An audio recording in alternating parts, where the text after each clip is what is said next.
It's the Center Fantasy Football Podcast. Welcome to the party, pal! Yes! Yes! Yes, this is my favorite part of the game. Analyzing all of the league matchups week to week. You can't win! Get him a body bag! Finish him! That is a bit above average.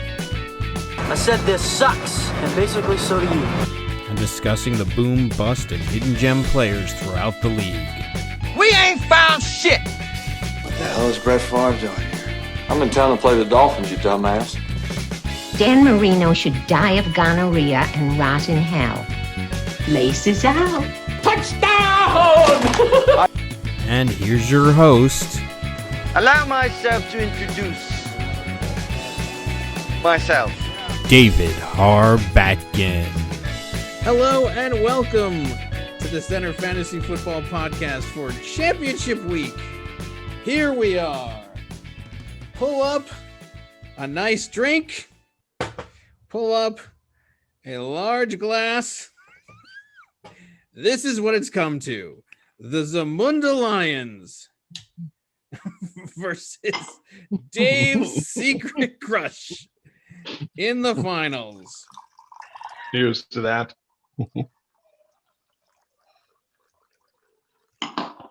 I'm gonna have to get some wine too.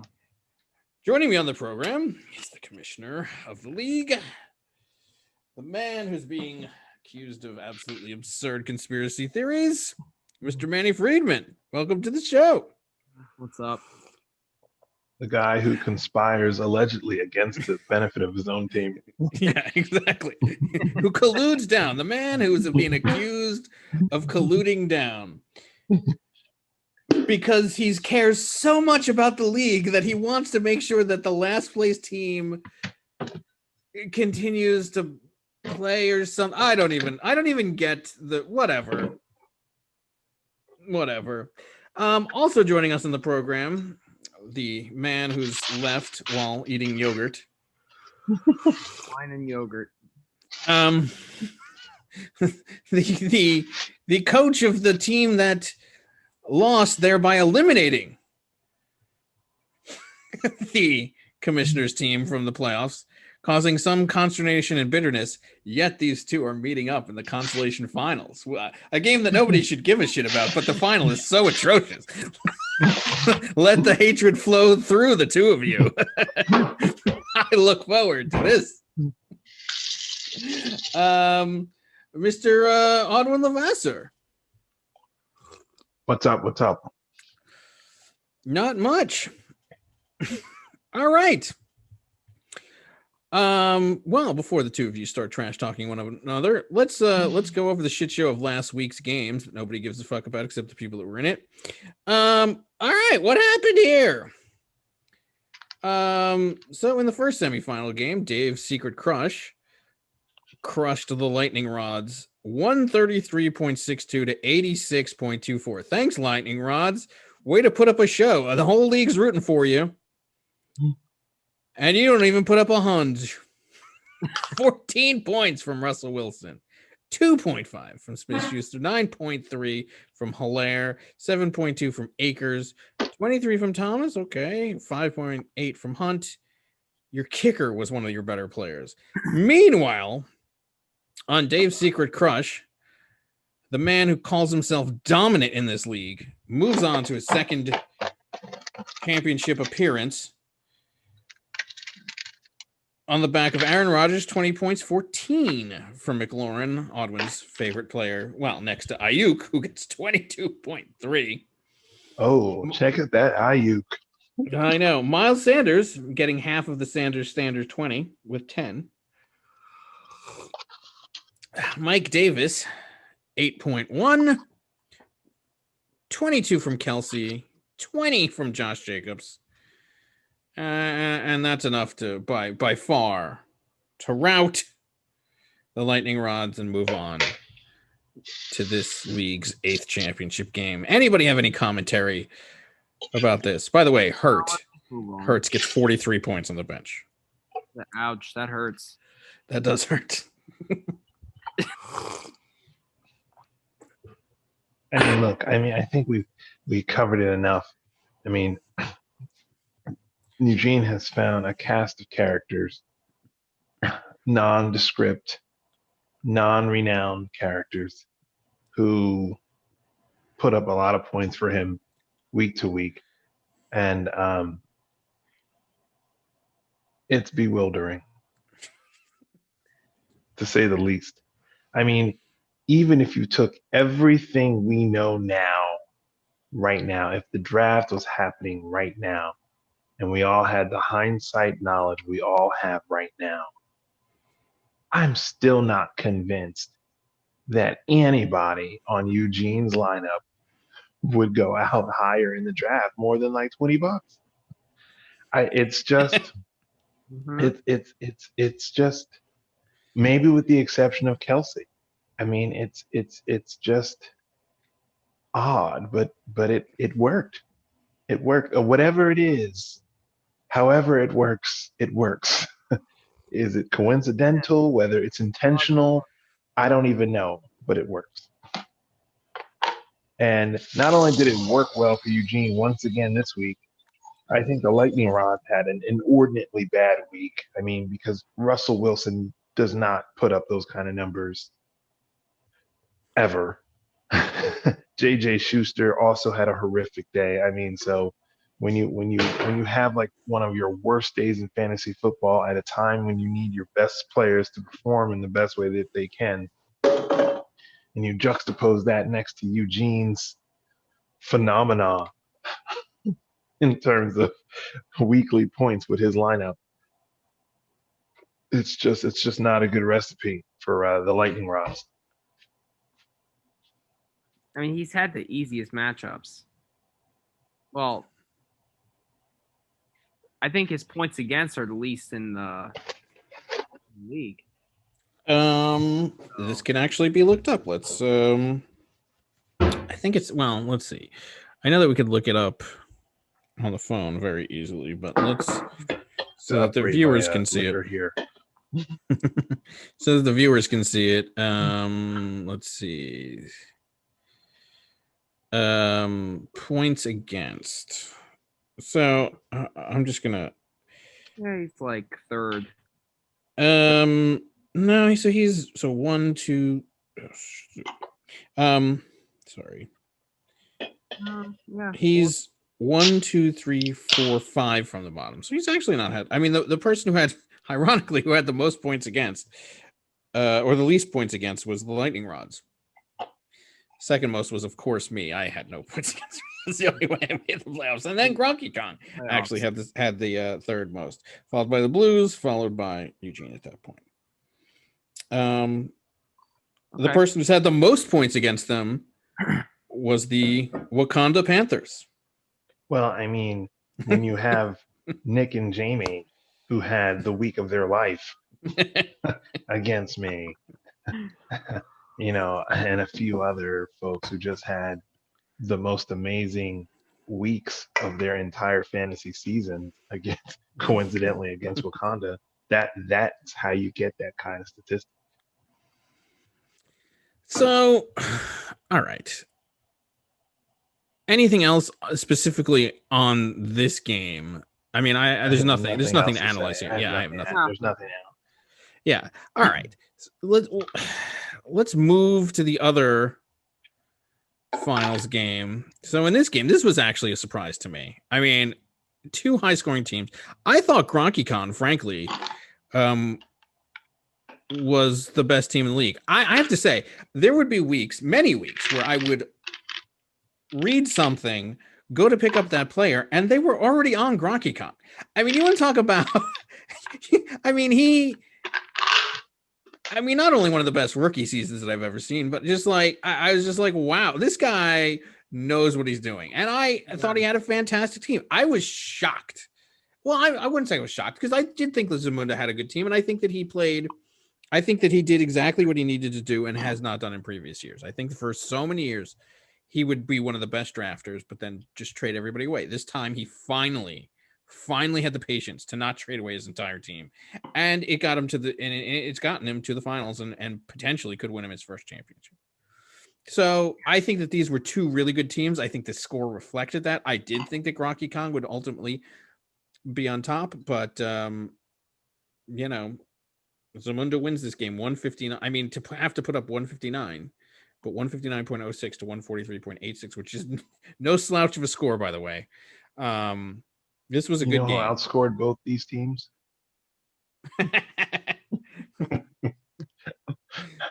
Never mind. Go ahead. Proceed. So, that guy. So he usually trades away his entire team. This year he didn't, and he's giving beef to someone who did trade a lot of his team and didn't even make the playoffs. Oh, did we start mentioning the ridiculous controversy yet, or was that off the camera? Did we do that on the air? I don't even know. I don't even know because it's so absurd. But yes, Manny, that is the correct summary. It is. It's 100% correct. Yeah, he trades away the his irony. The entire every time, and someone who didn't even make the playoffs, he's giving beef to.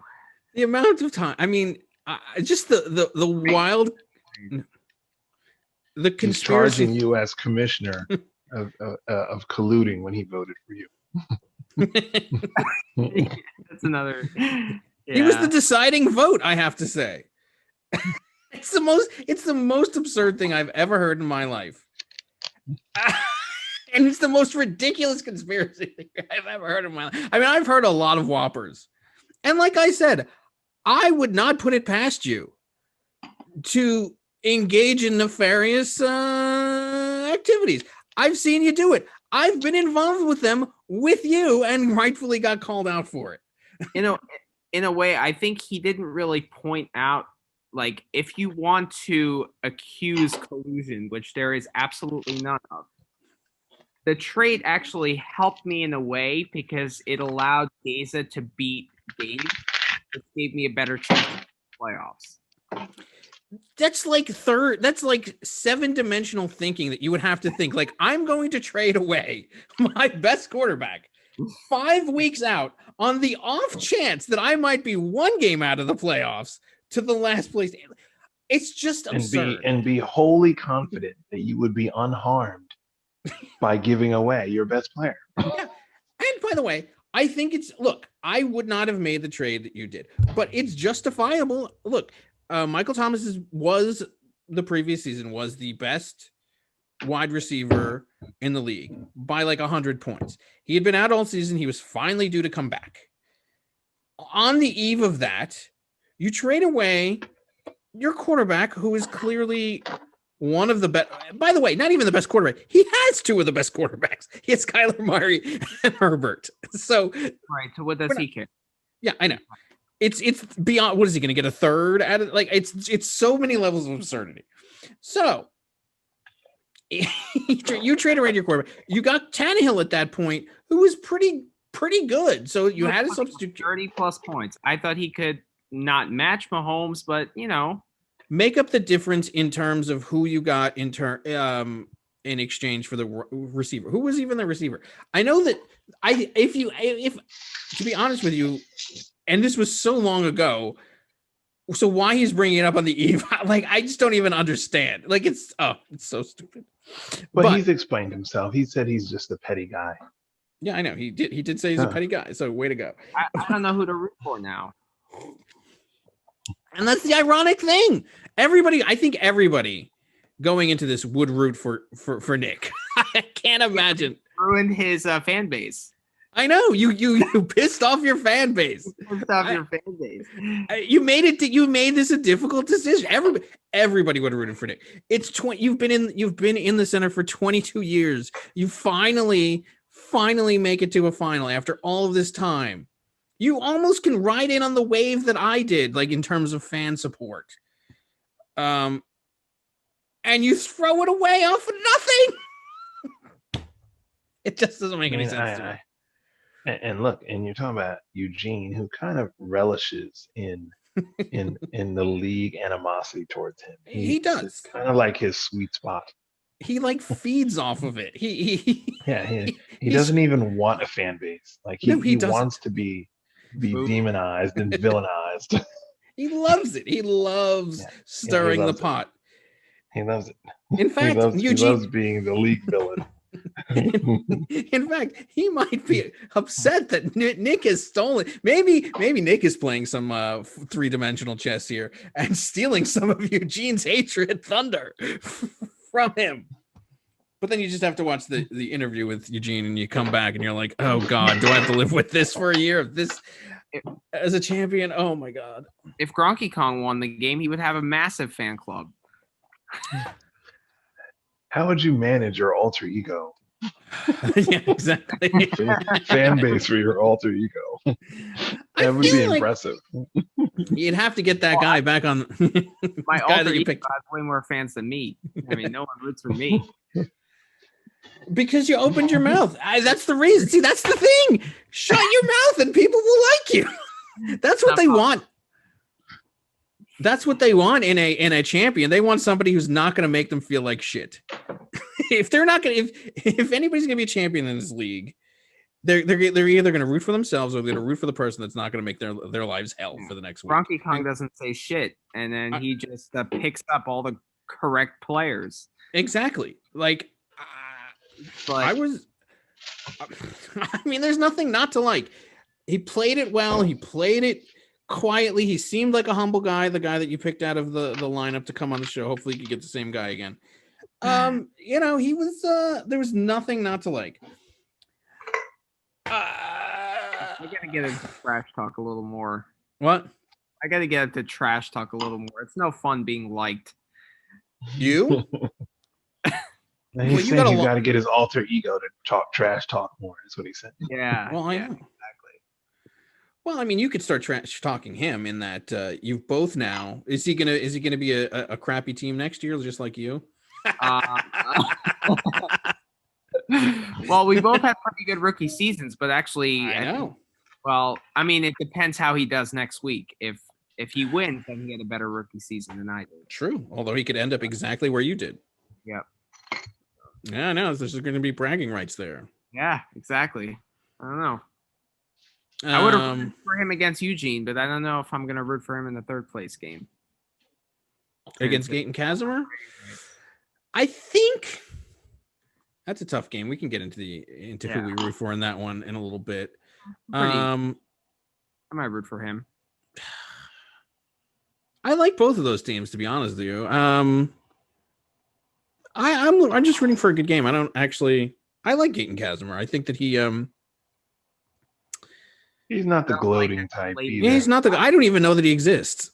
It's like this. It's like the silent game of just like they'll walk away with their money and be happy. I'll be happy for whoever wins it. He's not the gloating type. Even in the Center Bowl games, he wasn't the gloating type. No, he just came in and whipped our ass. Yeah, that's all. Quietly and quietly and consistently. Which is why I had no problem with him making it. So, but instead, we get the two loudest possible people in this final. Should we analyze this game? What happened in this game? Wow, look at this quarterback performance. 41 from Allen, 31 from Herbert. I saw Nick kind of talking about, but Kyler Murray with 39. So so he got a few more points there than that he needed it.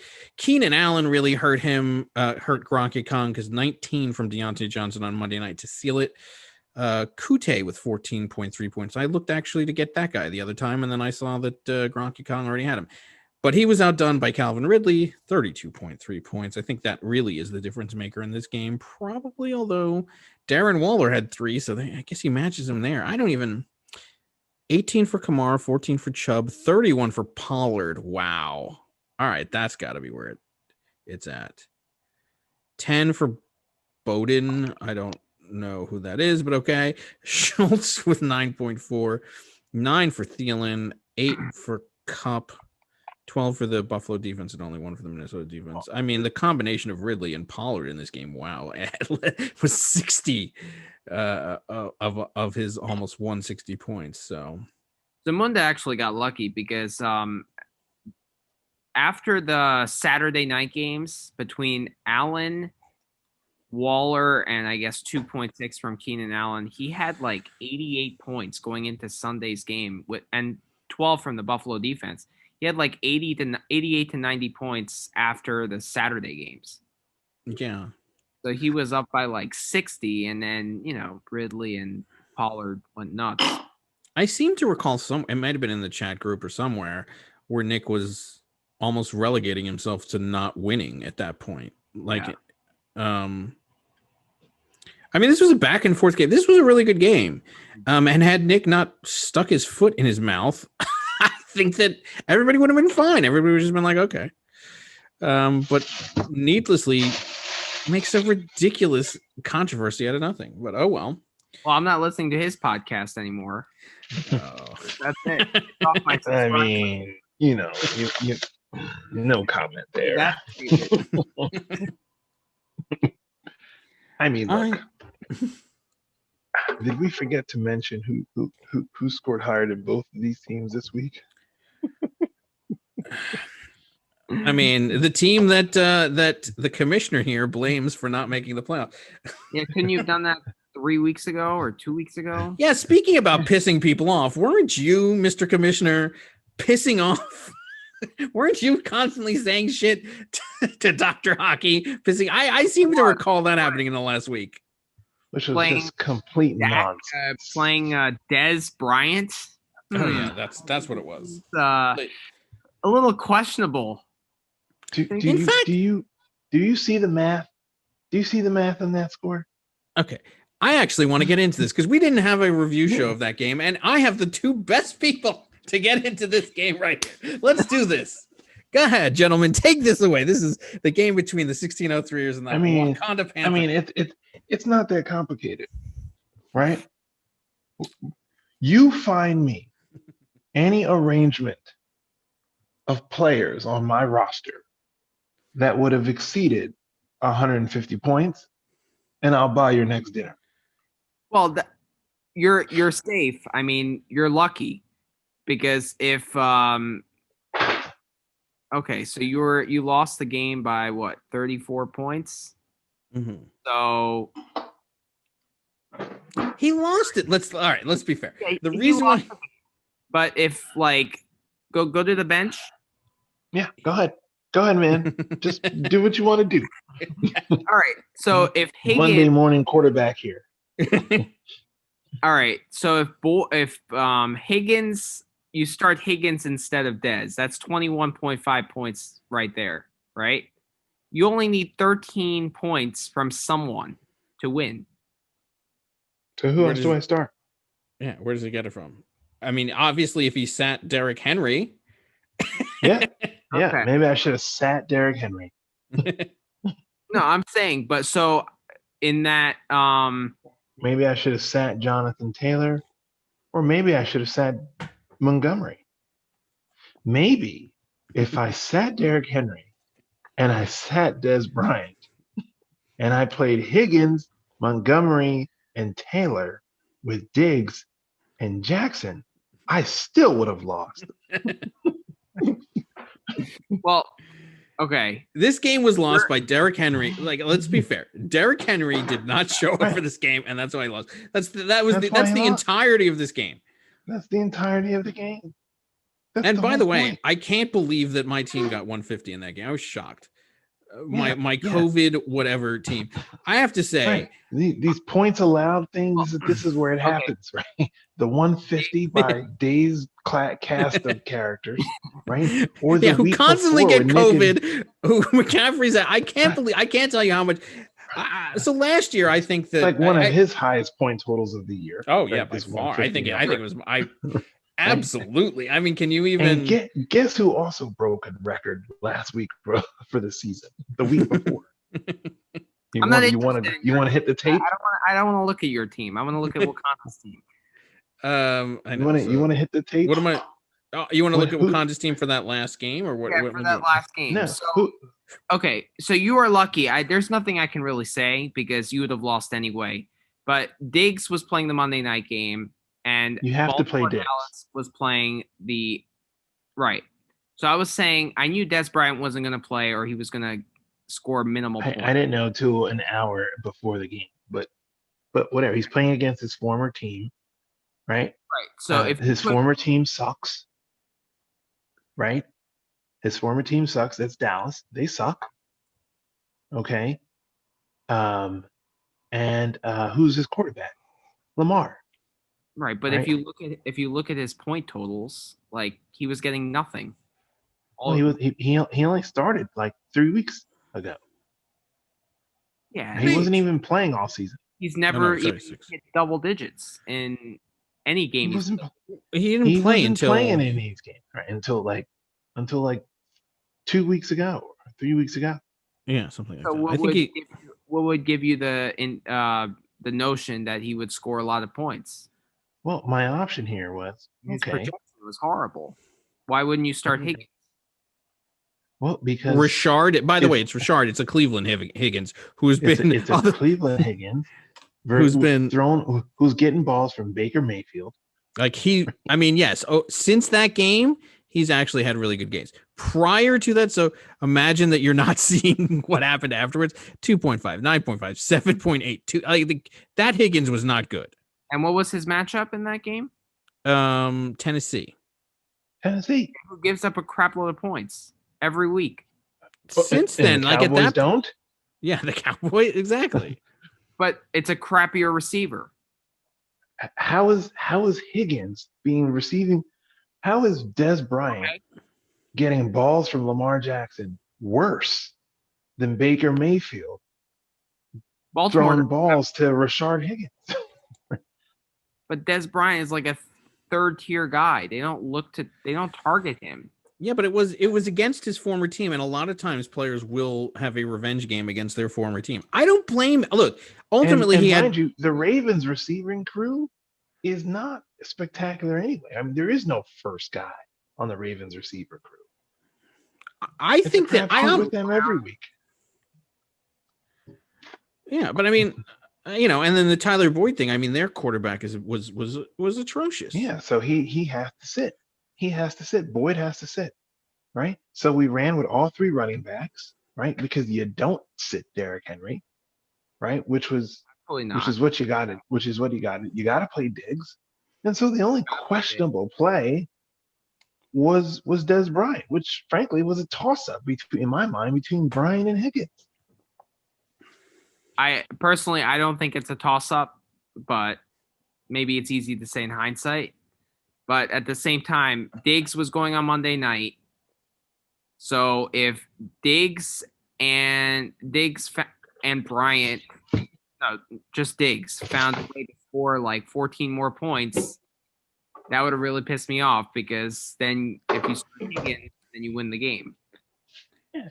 So what I'm saying here, Monday morning quarterback, is that there was really no real faux pas in the personnel lineup played here by the Wakanda coach. Okay. But the good news is that the two of you get to face off and really show your mettle against one another. Yeah, in the show our coaching styles. You're coaching whatever in the 7th place consolation final game. The game that nobody would care about, but if it weren't for a championship game that nobody wants to watch. Do you know how many points Wakanda scored prior to the week? We scored 172 points.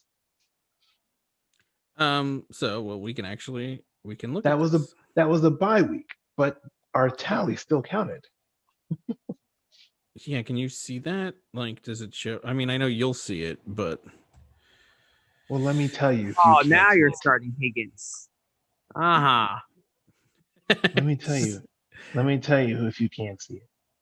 Wait, well, all right. So it would have been week 14, right? You scored 188. So since that game, by the way, since that game against me, where his season was done and it didn't matter, he scored 188. Then week 15, last week, he scores 172. And now he's going this week. You want to talk about peaking just at the wrong time. I've almost scored 400 points in the last 2 weeks. I feel like you decided to start Des Bryant because you knew your season was over regardless, because I had more points than you, so you would have been out regardless who won. Let's bring up the crazy collusion I knew it would rebound back to me. I colluded with Dr. Hockey on this one because he. I mean, yes, you got me. That's what it was. That's what it was. Yeah. No, that's what it was. Why not? Bring out the tinfoil hats. I mean, hell, my hair looks like it already is a tinfoil hat at this point. Why not? Let's bring out the conspiracy, the favorite activity of the center. Right. Because why would I ever want to have an attempt at a playoff run when I am currently scoring more points than any other playoff team in this league right now? It's just as plausible as you trading down to the last place team to make your team worse. And by the way, because you're all in cahoots, why would you trade to the guy who's in second place and could go on a championship run? No, let's trade to the last place guy and make sure that no shot of making a playoff. There's no shot of making the playoffs to make sure that you just can't make it either. Woo! Because you wanted to get to this point in this consolation prize. This is what you've been fighting for. You made it, man. If you're gonna collude, you gotta hurt yourself.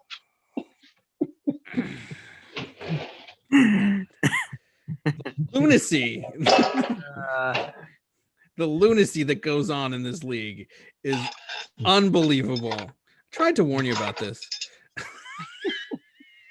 It's hilarious to me. Congratulations to the Blues on beating me. The Hagglers lost or beat Tilletre. I don't even care about that stuff. I barely care about what's at the top. All right. So do you want to talk about crap that has to do with this or that has to do with the previous week? Or should we take a quick break, do our little interviews, which will be quite enlightening with our two finalists, one to be our reigning champ. Oh, I can't wait. And then come back with our predictions. So is there anything else that anybody has to say about this last week? By the way, congratulations, Odwin. You were the biggest blowout of the week, blowing out the Whalers by 83 points in your meaningless game. It's my second week in a row of having the biggest blowout of the week. Technically, it would have been. But no, it's an absolutely meaningless game. I've got no further comments on that. So I'm still, I'm digesting what we heard in the interviews, even to this very moment. All right. So, yes, as we've alluded to, we have conducted these pre-interviews before we started taping the main show. We're going to take a quick break. We'll bring you those interviews, and then we'll come back on the other side to discuss the portions of those interviews, some portions of it, as well as look forward to next week's championship game, number 8. So we'll be back right after.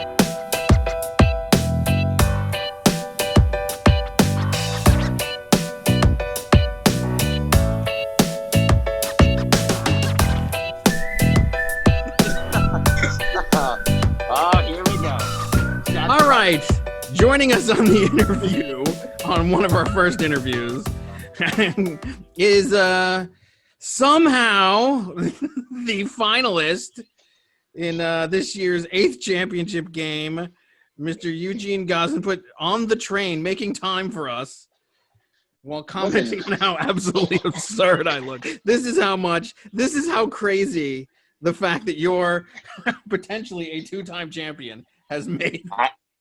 I just want to say you look like an alcoholic Larry David. you look like a Larry David once they pull the trading places. So it's just like you were a millionaire and then they trade places and you're now a broken down homeless man. You are the essential look-alike of the Sonic the Hedgehog. I look like a cartoon. Dr. Eggman villain. I feel like I look like a cartoon villain. No, you know what? I'm going to go with it. I think it looks better like that than slicked back. There you go. Dave, you should invest in orange concentrate futures. I'm going to go completely. Hold on 1 second. Hold on. If you Oh. actually use the same stuff that LeBron used for his hairline, Maybe. That is Maybe you could come back. Is that some soul glow in your hair? What is that? I need some soul glow. For the record, I was given like, I don't know, 2 minutes notice or maybe 10 minutes notice that I have to do this. Just do something. You look like you just, I don't even want to say roll out of bed, but it's 5 o'clock here, man. It's 2 o'clock here. I'm in the middle of my workday. Unbelievable. I'm working right now. Do you see? I feel like my success is having an inverse effect on you. This is an outstanding. This is an outstanding new low for you. A new low indeed. Here, we can put on the mask too. Why are you putting on the mask? I don't know, just to match your look. Just to see how. Well, I'm on the train. Just to see how absurd I can look. All right. Well, how did you get here? Speak of mask, let me get mine. Just in case if I lose you, I'm warning you. Yeah, that's fine. Whatever. So, how did I get here? It started week 1 when yourself, Gaza, and Manny Friedman predicted my demise and said I had the worst draft in the history of drafts. So I knew it was going to be a good immediately after that. When Gaza rattled. This might be that tunnel he was referring to. Yeah, this might be that tunnel. Who is it? Antonio Gibson, Miles Sanders, all these guys.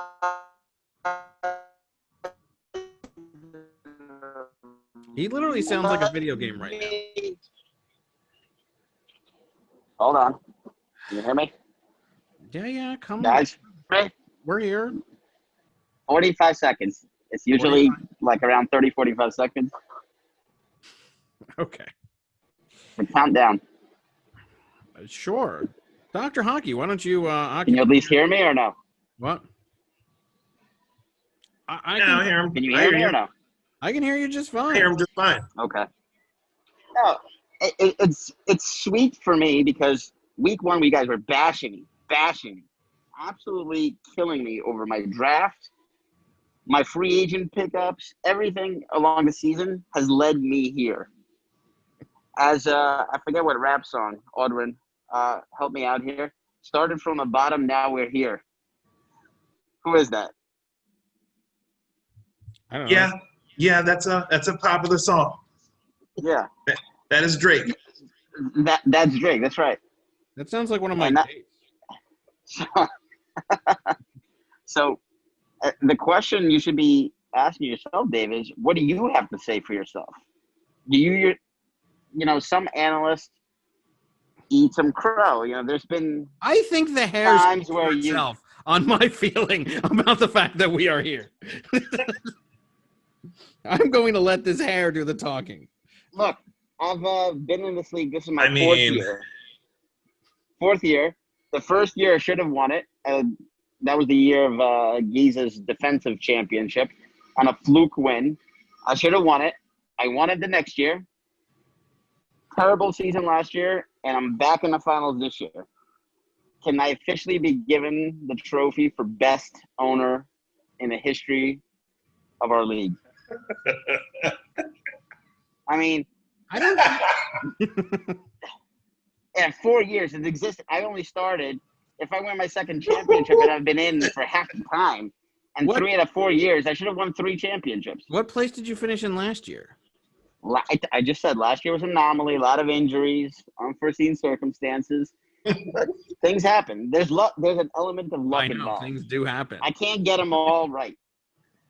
Things do happen. Things happen. So I want to hear what you have to say.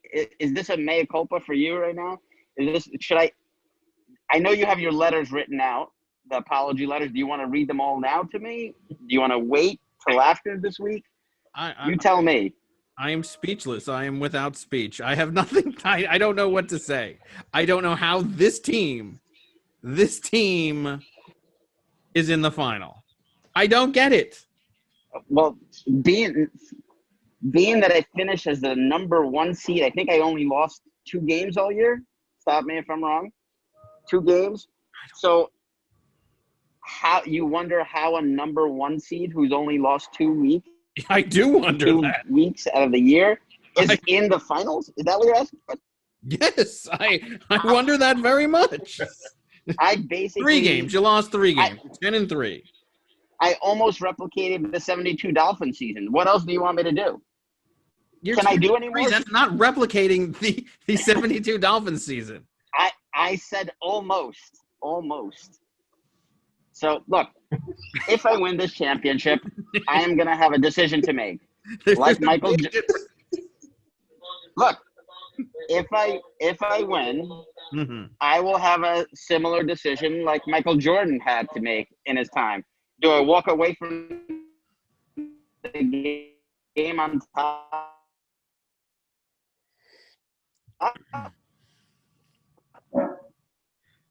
Do I continue? Do I have anything left to prove? These are the questions.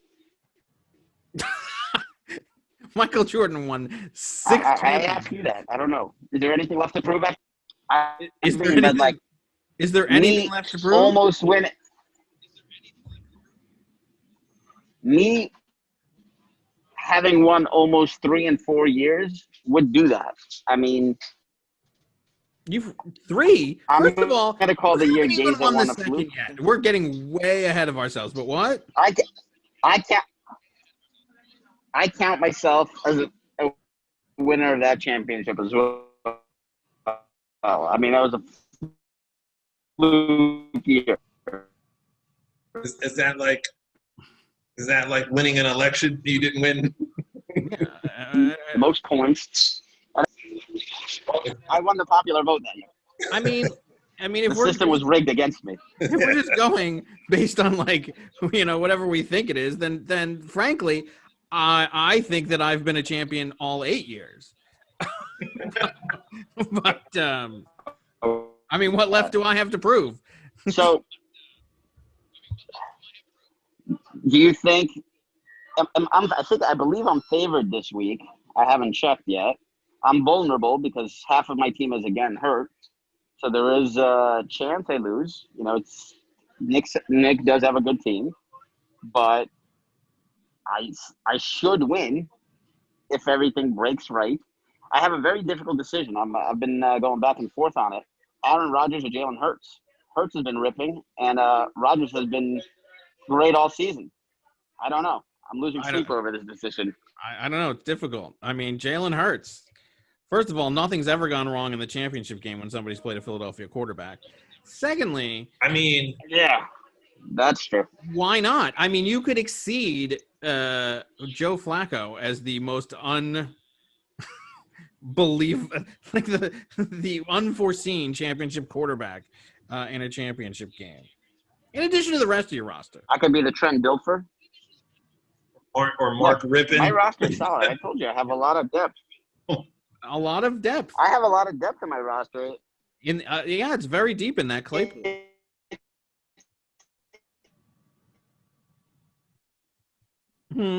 It is because of Claypool has been hurt, but he's been great. I know. He's a rookie. You know that, right? Sure. To be honest with you, I didn't. Out of Notre Dame, I scouted him way before you guys. Did you know? What? No. The answer is no. Nobody. You didn't know who Antonio Gibson was before the season. Actually, no. Antonio. Right? I didn't know Claypool. I did know of Antonio Gibson. We know that he. Huh? We know that he played you guys for were ripping on me. The Washington football team. Yeah. I do. Look. Did I or did I not call that at the beginning of the season? When you guys were ripping me, I came on week 2 podcast. I said, early on, he won't get a lot of carries, but he's the best running back on the team. And come later in the season, as it progresses, he will be a stud. Did I not say that? You could go to the tape. Gibson, who's hurt Yes. and hasn't gotten you a point in like 3 weeks? Or he's hurt. I think he was just hurt the last week or 2. He hasn't played since. I mean, I guess he played in week 13 and got 1 point. Well, he got hurt, so Yeah, I know. And McKissick has been filling in. I've had McKissick on my bench filling in and getting I those. understand. But what I'm saying is, barring that injury, he was a stud before that, right? As the season as he started getting more carries, he has been a stud. Sure. So Eugene, what we want to know is, what the people want to know is what's in the secret sauce, man. I'll tell you what it is. Just hard work, breaking down film. I mean, if you look at your roster and you look at Zamunda's roster, right? You look at Zamunda, there are probably future Hall of Famers there. There are Pro Bowlers there. There are guys who've had phenomenal seasons, guys who are ranked in the top 5, top 10 in their position. And then you look at your roster. Okay. And so then, I'll tell you what it is. What's the secret sauce? The secret sauce is that while some owners go for those big flashy names, I don't look at the past. I move on with every single season. So he has guys like Zeke and like flashy names. I don't need that. I get football players. I draft guys that can play and get me points. So I got a team full of good players. There's not one superstar. It's a collective team unit, and we play as a team. Just like Dave's basketball team in NBA 2K, we play Hoosier-style ball. Everybody touches the ball. 3 passes before we score, before we even think about shooting. So I have guys from Aaron Rodgers, who everybody passed on this year, who's been solid. Kelsey, who's a stud. I have wide receivers like Claypool, Ayuk, who you've never heard of. I got these guys before they blew up. Free agency. Like Ayuk was a free agent pickup. Claypool, free agent pickup. How did you secure them with all of the demand? These guys? Yes. So Ayuk, I knew based on depth, gonna rise to the top and get a target share. Did I think he was gonna be as good? I hoped. I didn't know. Luckily, it came out right. Claypool is more of a big play guy. He's not going to get the receptions or targets, but he will go for big plays here and there. So he could go like 3 for 90 or 4 for 110 and a touchdown because he's but he won't be getting 8-9 catches every game. So who else do I have? DJ Moore is more of a reception guy with a high floor, but won't be getting a lot of those touchdowns, although he's been coming on lately. Solid running backs, right? I drafted Jacobs, who people liked him, but he wasn't very high up. Solid. Not a superstar, but solid. Who else did I get? Gibson for dirt cheap. Nobody knew about him. Sanders, who Manny Freeman just didn't even know who he was. Who else was in my running backs, Dave? I forget who the hell I had. I have too many leagues, but I watched the draft. Yeah, I mean, let me interject a bit. You got guys like Terry McLaurin, and you got guys like Ayuk, right? Guys who have been week-to-week performers. But you look at the teams that they play on, and you look at the quarterbacks throwing the rock to them. What's making you see the secret sauce, even when you've got these receivers who are playing for crappy teams and for crappy QBs? What makes them Eugene? So I'll explain it to you. This is the secret. You can implement it. You can implement it if I walk away from the game like Jordan next season, and you could take over the mantle. So it doesn't matter if the team is good or bad. Sometimes it's actually better if the wide receiver plays on a bad team. Why is that? If they're on a bad team, they're playing from behind, they throw the ball more, and they get more targets. If you're the best wide receiver on a bad team, you are going to be the number 1 target on that bad team. So whether you have Alex Smith or Dwayne Haskins throwing you the ball, or against Patrick Mahomes, Tariq Hill might go for those 4-110, 4-150 games, but McLaurin will get 6 or 7 catches for 80, 90 yards every single game. So you're going to get the volume and the reps on those guys. So I almost Will Fuller. I said it week one, another guy who Dave, Geese, and Manny all killed me for. He's hurt, he's this, he's that. The guy was the number 1 wide receiver or 2 wide receiver prior to his suspension. Why? He plays on a bad team. He's a home run guy and the number 1 wide receiver on that team. And he was killing it. Dave hated it, and nobody predicted what he was going to do except for me. And I said that to them week one. I said, if he's healthy, he's going to dominate. Dave, did I not say that? You said a lot of things. I'm sure you said that. There you go. So it doesn't matter, bad team, good team. I don't look at that stuff. I look at what my projections of what I think they will do. So I don't care about good teams or bad teams. Sometimes I like wide receivers on bad teams because they're playing from behind and they're going to throw the ball more. What? With Mullins as their quarterback? I don't care. I don't care who it is as long as he catches the ball.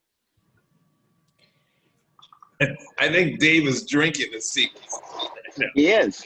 Look at him. I mean, yeah, Dave. Look, you're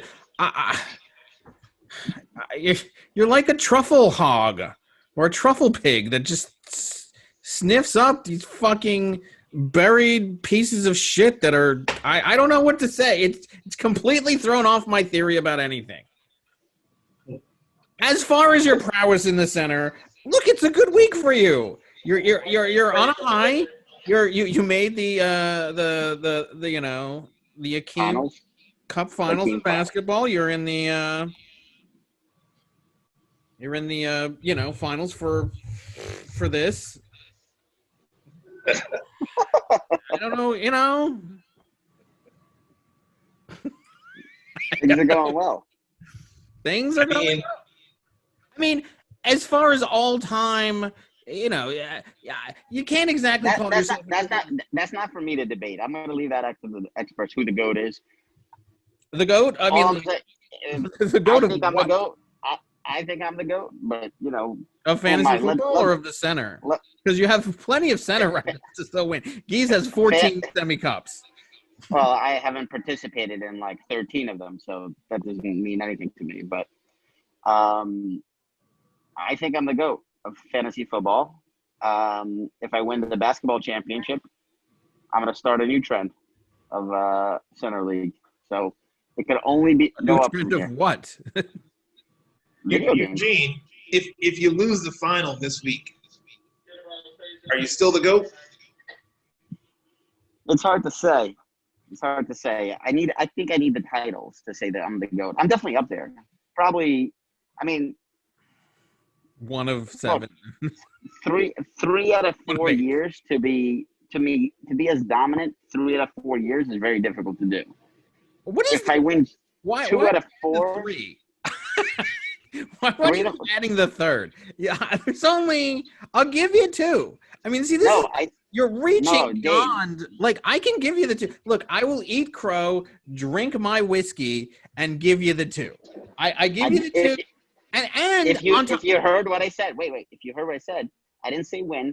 I said to be as dominant as I have been 3 out of 4 years. That's what I said. I didn't say win. I said dominant. Yeah. How did I interpret that? And I was dominant. Was I you not were the dominant? 1 seed? Yeah, I was dominant that year. It was a fluke win by Geese. I should have won that title. But I was dominant that whole season. I should have won that title. First of all, if you want to say anything, I was the first place team, and I made it to the finals and lost by a play. I would have destroyed you in the finals that year. You didn't year. even make the final. What? I would have destroyed you in the finals that year. The points you I would have blown you out. Though. I would have destroyed you in the finals this year. We can play hypotheticals all the time. It's okay. I'm just saying I was dominant that year. I won the next year.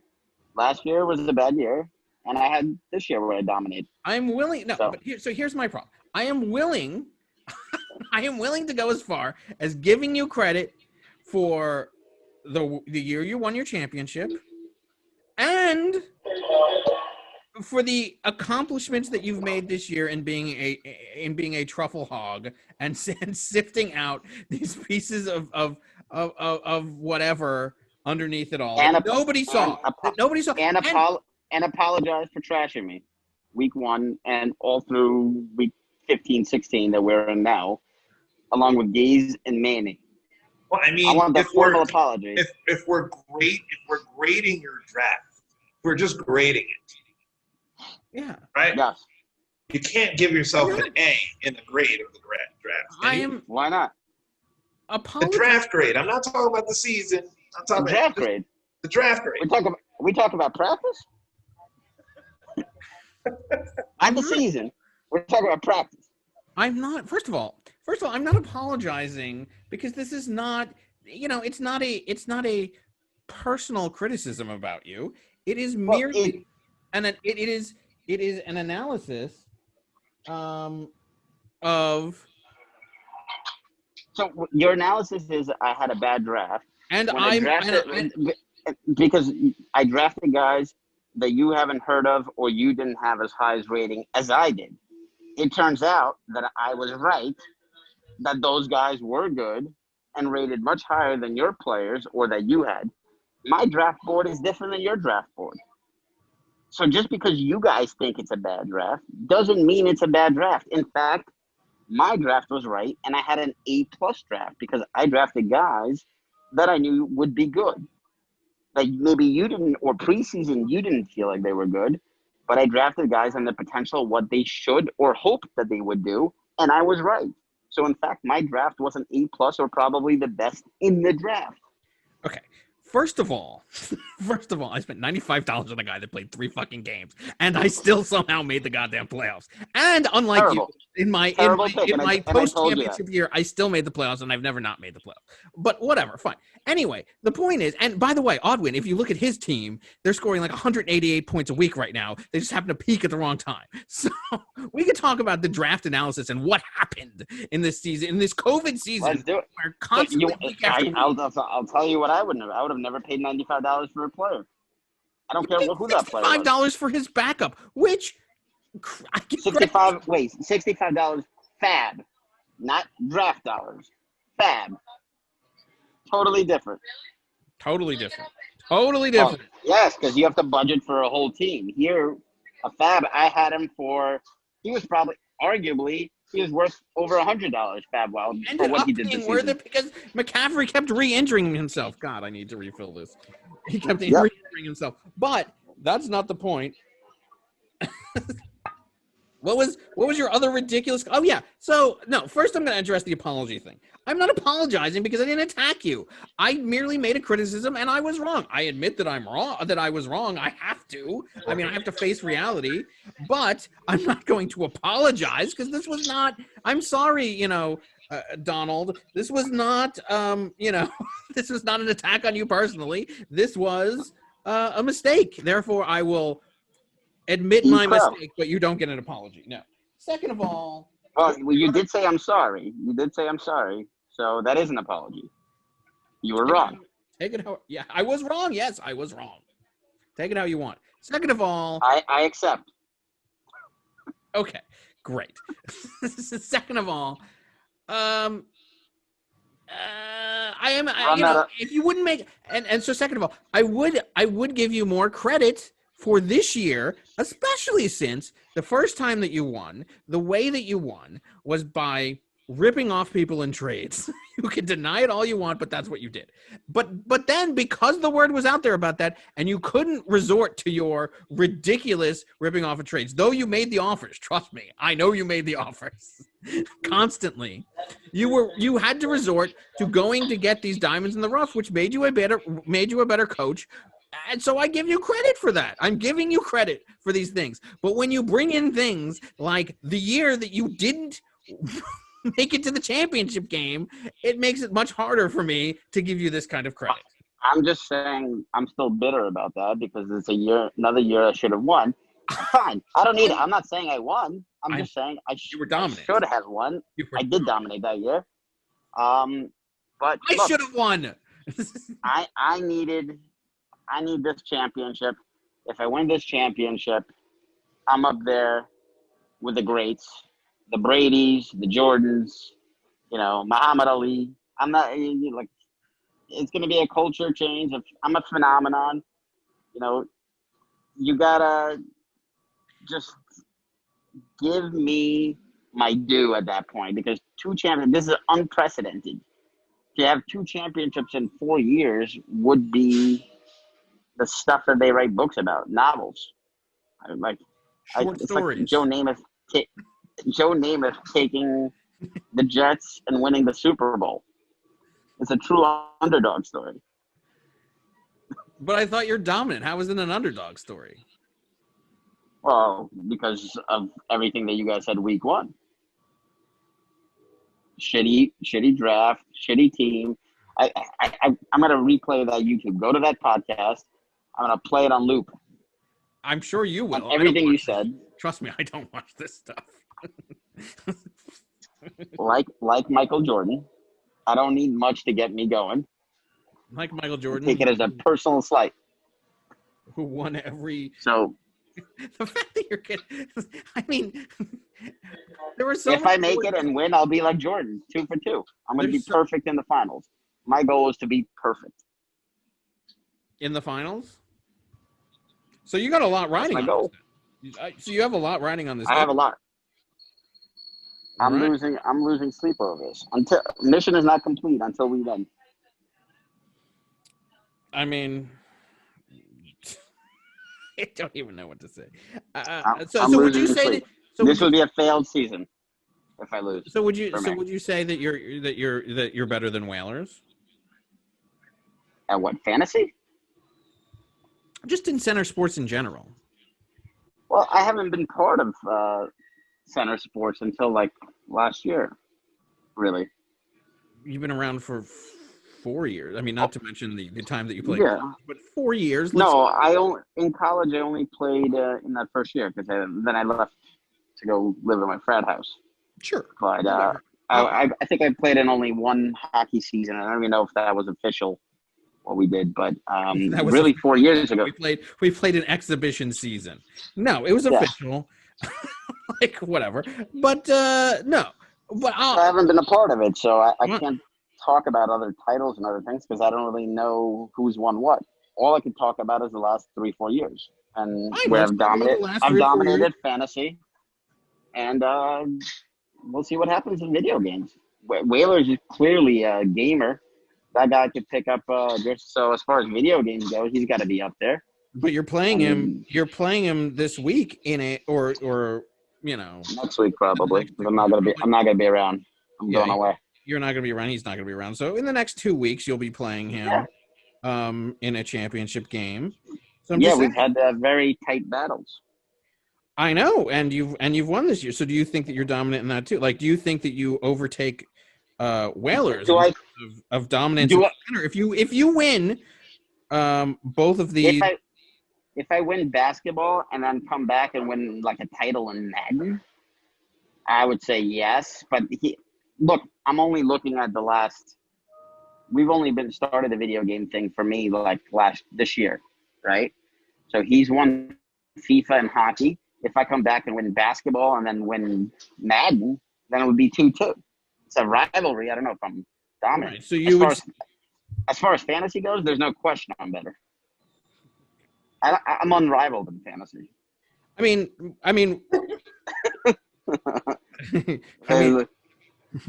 Whalers, who has been to half of the finals, he's been to 4. I mean, he hasn't won one yet, so I mean, you can't. So he's the Buffalo Bills. He is the Buffalo Bills. I think he knows it. Would you put the Buffalo Bills up there with the New England Patriots? No, but I would not put Dave's Secret Crush up there with the New England Patriots. I would put Dave's Secret Crush up there with I don't know, the 69 Jets.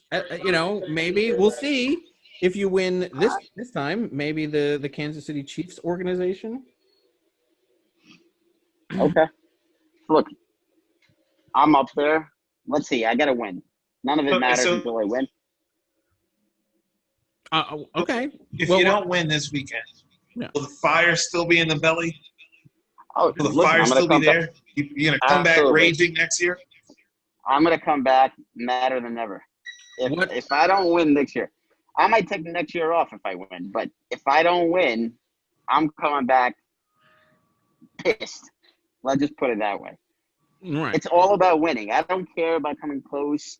Like, that's why that year that I should have won still burns at me. I don't think about the victories. I think about the losses.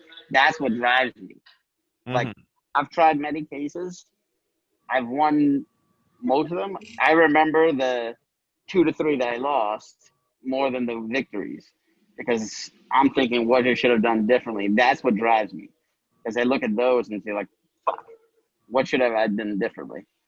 I do care about the wins, but that's what the losses drive me more than the wins. But you assume the wins because you're dominant, right? So, always. You're not going to outwork me. Well, Whalers outworks me in gaming. I mean, if I was really serious, I'd just give up my job and just play video games for a living like he does. But I don't know, that guy, nobody logs more hours fucking gaming than him. I mean, he never practices. He says he never practices. What? Every time I'm on, he's on. And I'm just playing league games.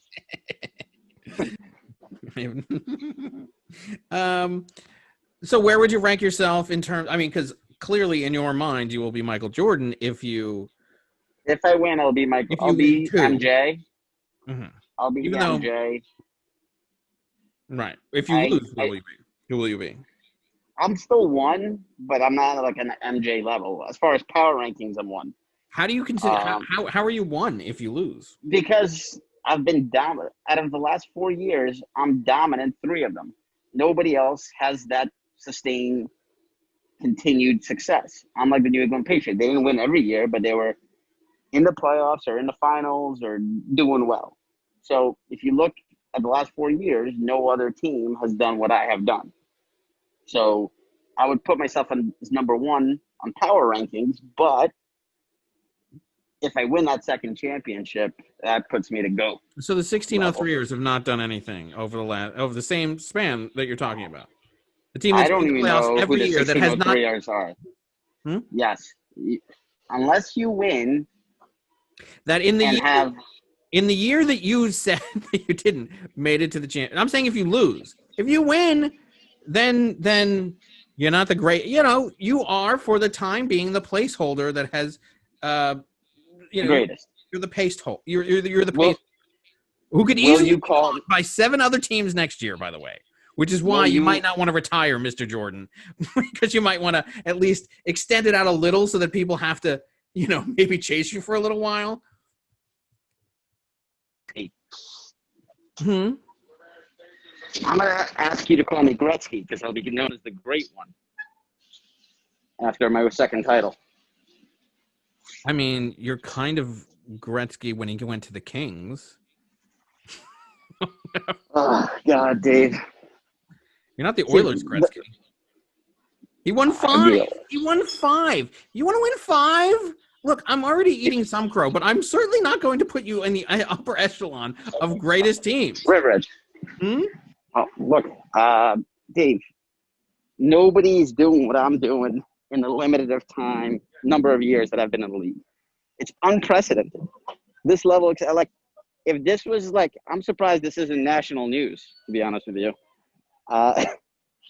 ESPN should do an article on me or something.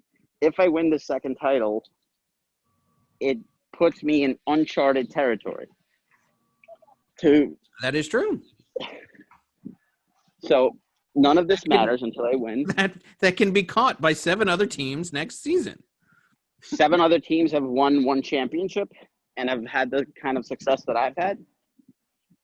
Give me another team that in the last 4 years has won 2 championships and dominated the way that I have dominated. Nobody has won 2 championships. So like you said, I've had to rebrand myself as a trade rapist, as you branded me, to taking guys that nobody has heard of and making them great. That's coaching. From free agent pickups to great drafting, that's what I did. I saw what nobody else saw. I am giving you credit for that. What I am saying, but you are trying to. I'm actually giving you credit for that. What I am not willing to do is put you in the Hall of Fame because in in a season, in a COVID season. COVID season. Oh, here we go. Well, I mean, you want to, I mean, I believe I've had the same. Whalers is already COVID putting an season that asterisk. everybody else had it. What? What? Did I have an unfair advantage in a COVID season? No, which is why I'm not putting an asterisk on this season, though I'd kind of want to because it's ridiculous. But nonetheless, it's a full-on championship. Just even despite the fact that you wanted to put an asterisk by mine for no reason, for no reason. No, if you win, it's a legit one. If I win, I might order me a gold jacket with the winnings and retire into the sunset. But I probably still have that competitive. Maybe like Jordan with a second comeback, I'll make it a comeback again. Maybe I'll play baseball or something. Take the summer off. You're already supposed to play baseball in a couple months. Yeah, that's true. Well, first we have Madden. I know. And well, first we have basketball. I mean, look, if you want to, I'll tell you something. If you want to put your stamp on, obviously, I still think that you have a long way to go. First of all, Gies has set the bar. He's been the Babe Ruth so far of the league. I mean, 14 championships. It's going to take a while for anybody to catch that. Gies is like similar to Babe Ruth. First of all, he didn't win those championships with me. He's like that fat, old, out-of-shape athlete who was drinking and hit like 61 home runs. So similar to Babe Ruth. It just doesn't apply to modern baseball. Sure. You know? Sure, fine. It's like you're playing against inferior competition. I know. I've heard Bill Barr's stamp on it. It's pretty funny. And now he has to step up in majors. And when he plays basketball or Madden or whatever, he gets rocked. I think I blew him away by like 40 or 50 when we played. In what? In basketball. Yeah, I'm sure. We'll see. We'll see in Madden how he. I mean, the man has been to every Madden championship so far and won 3 out of 4 of them. Even in the modern I haven't played Madden in a while, but that's fine. But I'm just saying. Anyway, I got 5 minutes. All I want to say is I have a tough matchup this week, and that's what we're focused on.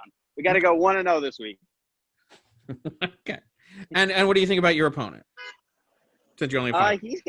He's got a solid team. I mean, he's sort of like pieced it together.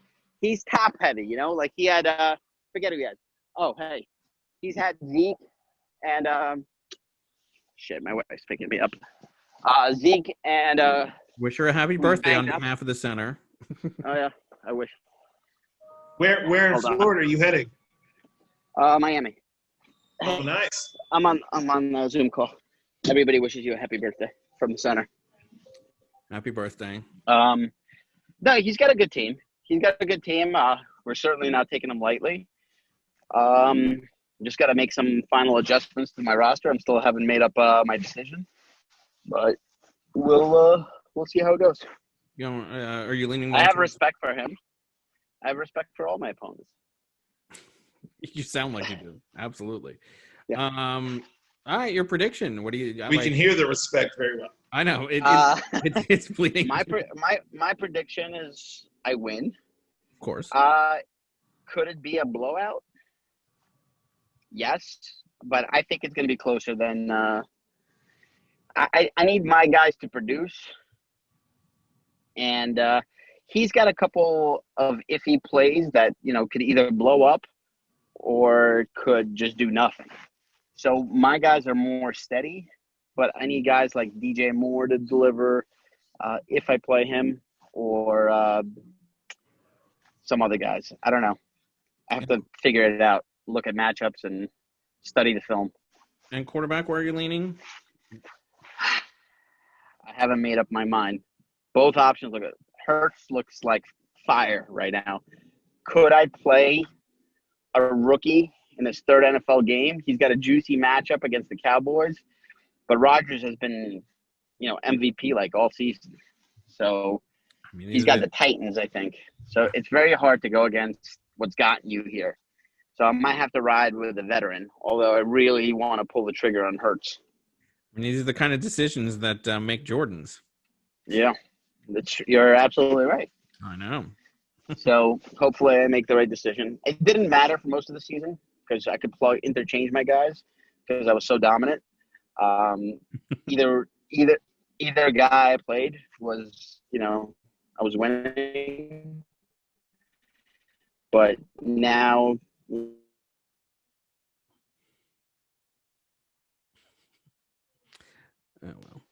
Oh well, are you still there? also, yeah, can you hear me? Yeah. Have we lost them? Might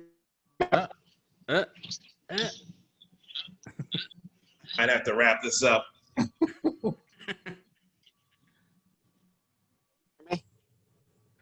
All right. Well, Hey, sorry about that. My AirPods died. That's fine. You can wrap up your commentary. No, I all it's gonna be a good finals. Hopefully, I win, and we're on next week just talking about my GOAT status. Right. I mean, we almost never do the post whatever. But I'll consider if you're willing to sing this song, I'll consider. Hey, that's it, money. I have it. Yeah. All right, guys. I'll talk to you later. All right. Wish me luck. Take care. Yeah. Good luck this week. Thank you for having me on. Yes. Good luck this week. Enjoy Miami. Happy birthday to the wife. Good luck this weekend. Will do. Mm-hmm. Thanks, guys. And good luck. All right. Later, bye. All right. That's Eugene. What a schmuck. I mean, what a competitor. What a narcissist. It's all packed in one guy. I mean, he's a good self-promoter. I got to give him that. Oh yeah, I'll give him that. He's got that Mayweather promotion spirit, I'll tell you. Yeah, I know, and just confidence of a size 15 shoe kind of guy. I mean, I don't know. 15 sounds like a 16 to me. Yeah, but I mean, look, we could get into more of this in in the other segments, but essentially, look, he's had to make, he's made a lot of us eat our words this week, but this does, a lot is riding on this game. He's proved a lot so far, but if he can't come through, then it makes a giant difference in the way that it gets interpreted through the lens of history. Absolutely. It's either a full-on paradigm shift or just a good Cinderella run. Yeah. We'll see how it goes. Exactly. So with that, we're going to take a break. We will be back on the other side of this break to have an interview with the other finalist, the esteemed Nick Zaveri, who finally gets to take a chance at his first championship in center history after 23 years. I have been there. It'll be fun to have him on to discuss that, amongst other things and controversies, and his run this year. So we're going to take a quick break, and we will see you right after this.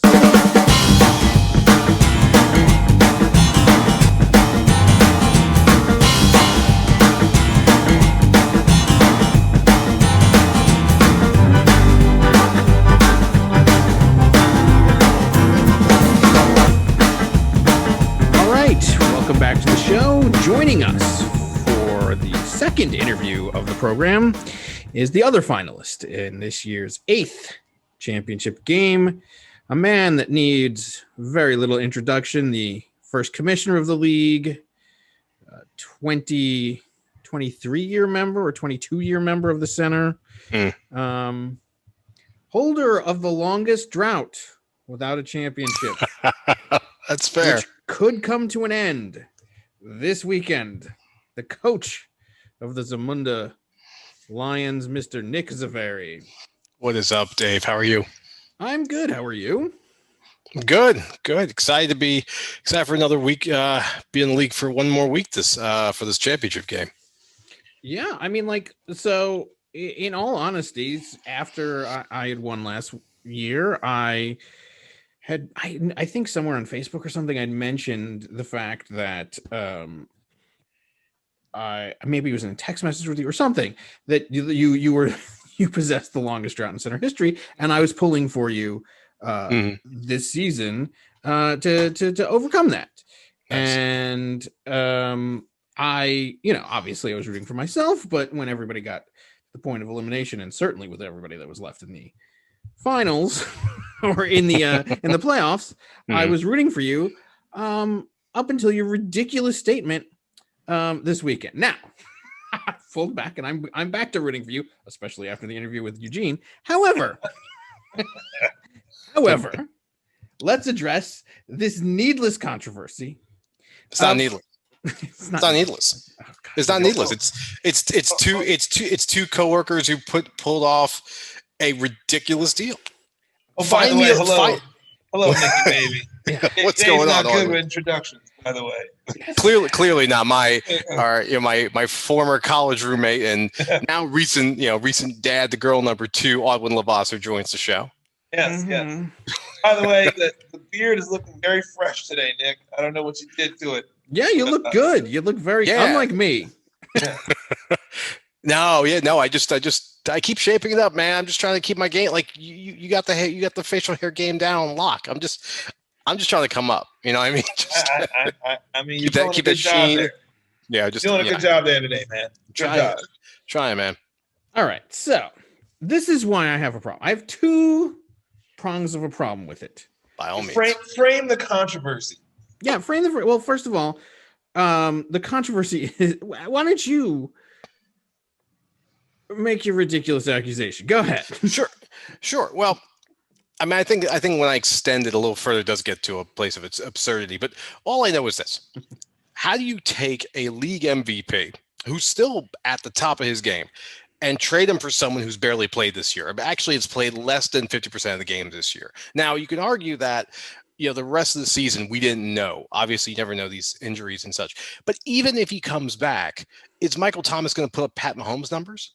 And even against what Manny put up there at a quarterback position, he's still losing out. Now, in the end, it doesn't matter. He's not in the playoffs. This is all for naught. But what pissed me off, though, is that here's a new commissioner who makes a absurd deal and coincidentally does it to a person who happens to be his coworker. And in no way does he actually mutually benefit from said deal, because from a numbers standpoint, there's no way that this actually even balances out. Like if you had paired Thomas with maybe a second tier running back or another wide receiver, or even a middling tight end, I could understand that. But like a 1-for-1 swap, I had a problem with that.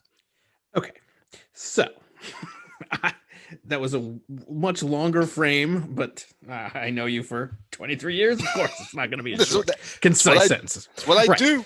Right. So here is my problem with this. Now, there's 2 parts to it. One is timing, one is substance. So the first is timing. The fact that this is brought up when you're about to, first of all, on the eve of you being in the semifinals and moving on to your first ever finals in the Fantasy Football League, and your first finals since I believe the 11th Semi-Cup finals. I think so. I mean, I could certainly look this up, but the 11th Semi-Cup finals, which took place in, I want to say 98. In fact, let's go, because I have all of this stuff actually vaguely ready. No, that's the wrong thing. Get out of there. I hate technology. Oh, here it is. Okay, so we'll go here. Don't worry, we'll get back to that. Okay, go down. Now, so it would have been here. So since December 6th, 1998. So yeah. So we're talking about 22 years since you've made it to a final. Yes. And on the eve of that, you're discussing a team that is long out of the playoffs. It's a level of pettiness and lack of focus that I don't get. So that's my first complaint about it. The second one is on the substance of the accusation. Now, if you want to frame it as this was a dumb trade, I think you'll have nearly universal agreement, especially with hindsight. I even think Manny would probably agree with you that this was a bad trade. But when you frame it as something nefarious, that is when I have to send you to the Rocco Clubo School for Women. After falsely accusing a duly elected commissioner of conspiracy and perjury, you get the Rocco Clubo School. First of all, who colludes down? Who colludes down? Geese was in last place. Someone dumb enough to trade away Pat Mahomes. That's who does that. That's who colludes down. Why would somebody collude? Like, it's a bad trade. I don't know. Actually, I'll go. The theory I'll put forward here is, at that point, I think Gaze had checked out of the league. And I think this was a way of saying, hey, don't completely just shuffle off and play Destiny or whatever the fuck he plays. Like, stay in it. What's it going to take? I don't know. I'm doing okay in the quarterback position. Let me flip Mahomes because I need a receiver. How unlikely does that scenario sound? Absolutely unlikely. Considering how Gaze can be in these leagues, am I that far off to think he would have been disengaged by the time that he was basically out of contention? Yes, I think you're giving way more credit to Manny as a commissioner actually giving a fuck about how much people give a shit about this. I think you're giving way too much credit. And I also think, by the way, by leveling this ridiculous charge against a man who is absolutely capable of doing nefarious things and probably will in the future and will need to be called out upon it, you are now discrediting these future accusations where he could just brush it off and go, it's just another crazy accusation coming from the peanut gallery. So you think everyone's just simple-minded enough that even if my accusation may prove to be baseless, that people aren't going to be able to push this aside and say, yeah, Nick was on whatever, and in isolation look at future transgressions by themselves and say, that's shady? You think that we're all simple-minded enough that we're going to build some stupid narrative that we're not going to be able to dissociate this argument to what comes in the future? Well, I think that Manny is not a good enough politician yet to be able to make that argument. However, if he was, he would. If I was in that position, you bet your asshole. But you're not. What? Would you have made that deal? Would I have made that deal if I was Geese? Absolutely. If you're Geese, yes. If you're Manny. I don't know. I mean, no, I probably The answer is no. The answer, Odwin, you're on the show. Would you have made that deal? I understand what you're saying, Nick. I understand, my brother. Your African brother is with you in spirit for purposes of who we may support in the finals, but I am not with you in this line of thinking here. I think what's happening here is that we are commingling concepts of idiocy versus concepts of collusion, right? That's my humble opinion. Take it for what it's worth. Take it for 2 cents, 10 so cents. It's just simply a bozo trade, and there's nothing more to it. I think. Look, Manny has shown some proneness and proclivity to make stupid personnel moves. Right? Geza has also shown some proclivity to be to take advantage of individuals who make absurd and dumb moves. And I think you just got a good example of that scenario. I don't see how Manny, who was more or less a game short of making it to the playoffs, competitive throughout the course of the league, gives up his number one player in the hopes of, salvaging those points with a backup, and then padding on the same with Michael Thomas. Maybe he comes back, maybe he doesn't. And I think he was supposed to come back that week that he traded him. Mm-hmm. But I don't see, or maybe he was. It wasn't. No, he was. He was supposed to come back that week. Yeah, but I don't see how he makes that move. Let's say, rephrase. It was a dumb trade. But to call it collusion, in my mind, that means that you have to. There's a nefarious plan behind the actors in the trade, right? So if they're colluding for one objective, so that one of them becomes arbitrarily more competitive than the other in the league, or maybe they both create some sort of advantage to one another. Gaze was practically eliminated. Either scenario doesn't fly because Gaze's record just was Gaze's record, and Manny was not, unduly serviced by giving up one of his best players. So a dumb trade, I'm with you, 100%. Dumb as dumb can get. Kind of like his draft. Dumb, right. But collusion to me involves a scheme, a plan, and an overall objective so that the colluders can usurp other players or the league in general in some collective nefarious way. Anybody doing business with Geza in this league, given his record, wasn't doing shit. Just curious. So 3 guys who all happen to work at the same place, happen to be in the same fantasy football league. Do we honestly think that they're not talking about the league? And in a way that possibly... Yes. They're talking. They're going. We're talking about it. This is not colluding. They're talking. There's no question. They're talking. They're talking like we're talking, but I don't know if they're colluding.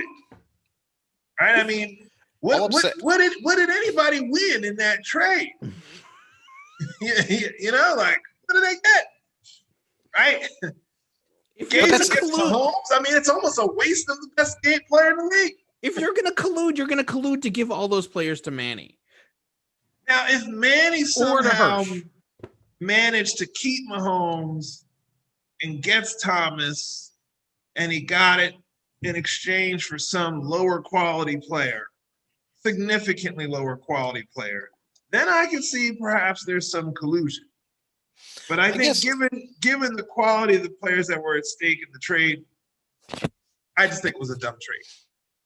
I guess I'm struggling with the idea that someone would be dumb enough to just trade away a 1-year removed MVP player who's still arguably the best quarterback in the league for someone who's already missed at that time at least half the available games to play this season.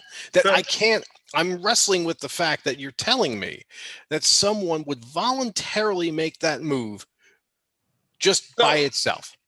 You're arguing this on the eve of playing somebody who won his last championship because the 2 of you that I am discussing this with did that exact thing to him 2 years ago. Now, mind you, I don't think either of you had nefarious intentions of giving him the best running backs in the league to win the championship a couple of years ago, but they were dumb trades. It was not dumb trade. I did not make a dumb trade with Eugene, but we can debate that another day. Right? But let's put it out there. Certainly, there have been dumb trades that have transpired in this league. Just like there have been dumb draft picks, there have been dumb personnel play calls. It's happened across the board, right? And so, look, is Manny that capable of making such a dumb trade? Yes. Yes. Apparently. And here's the other thing. Manny is absolutely capable, as he has shown, of engaging in nefarious conduct. Trust me, I did it with him last year, got called out for it, and I was the only one who paid the price for it, as I deserve to, but he should have as well. Nonetheless. Yeah. Does he have the opportunity to collude? Yes, he does. As commissioner, as being a fellow drug dealer with Geza, absolutely, right? But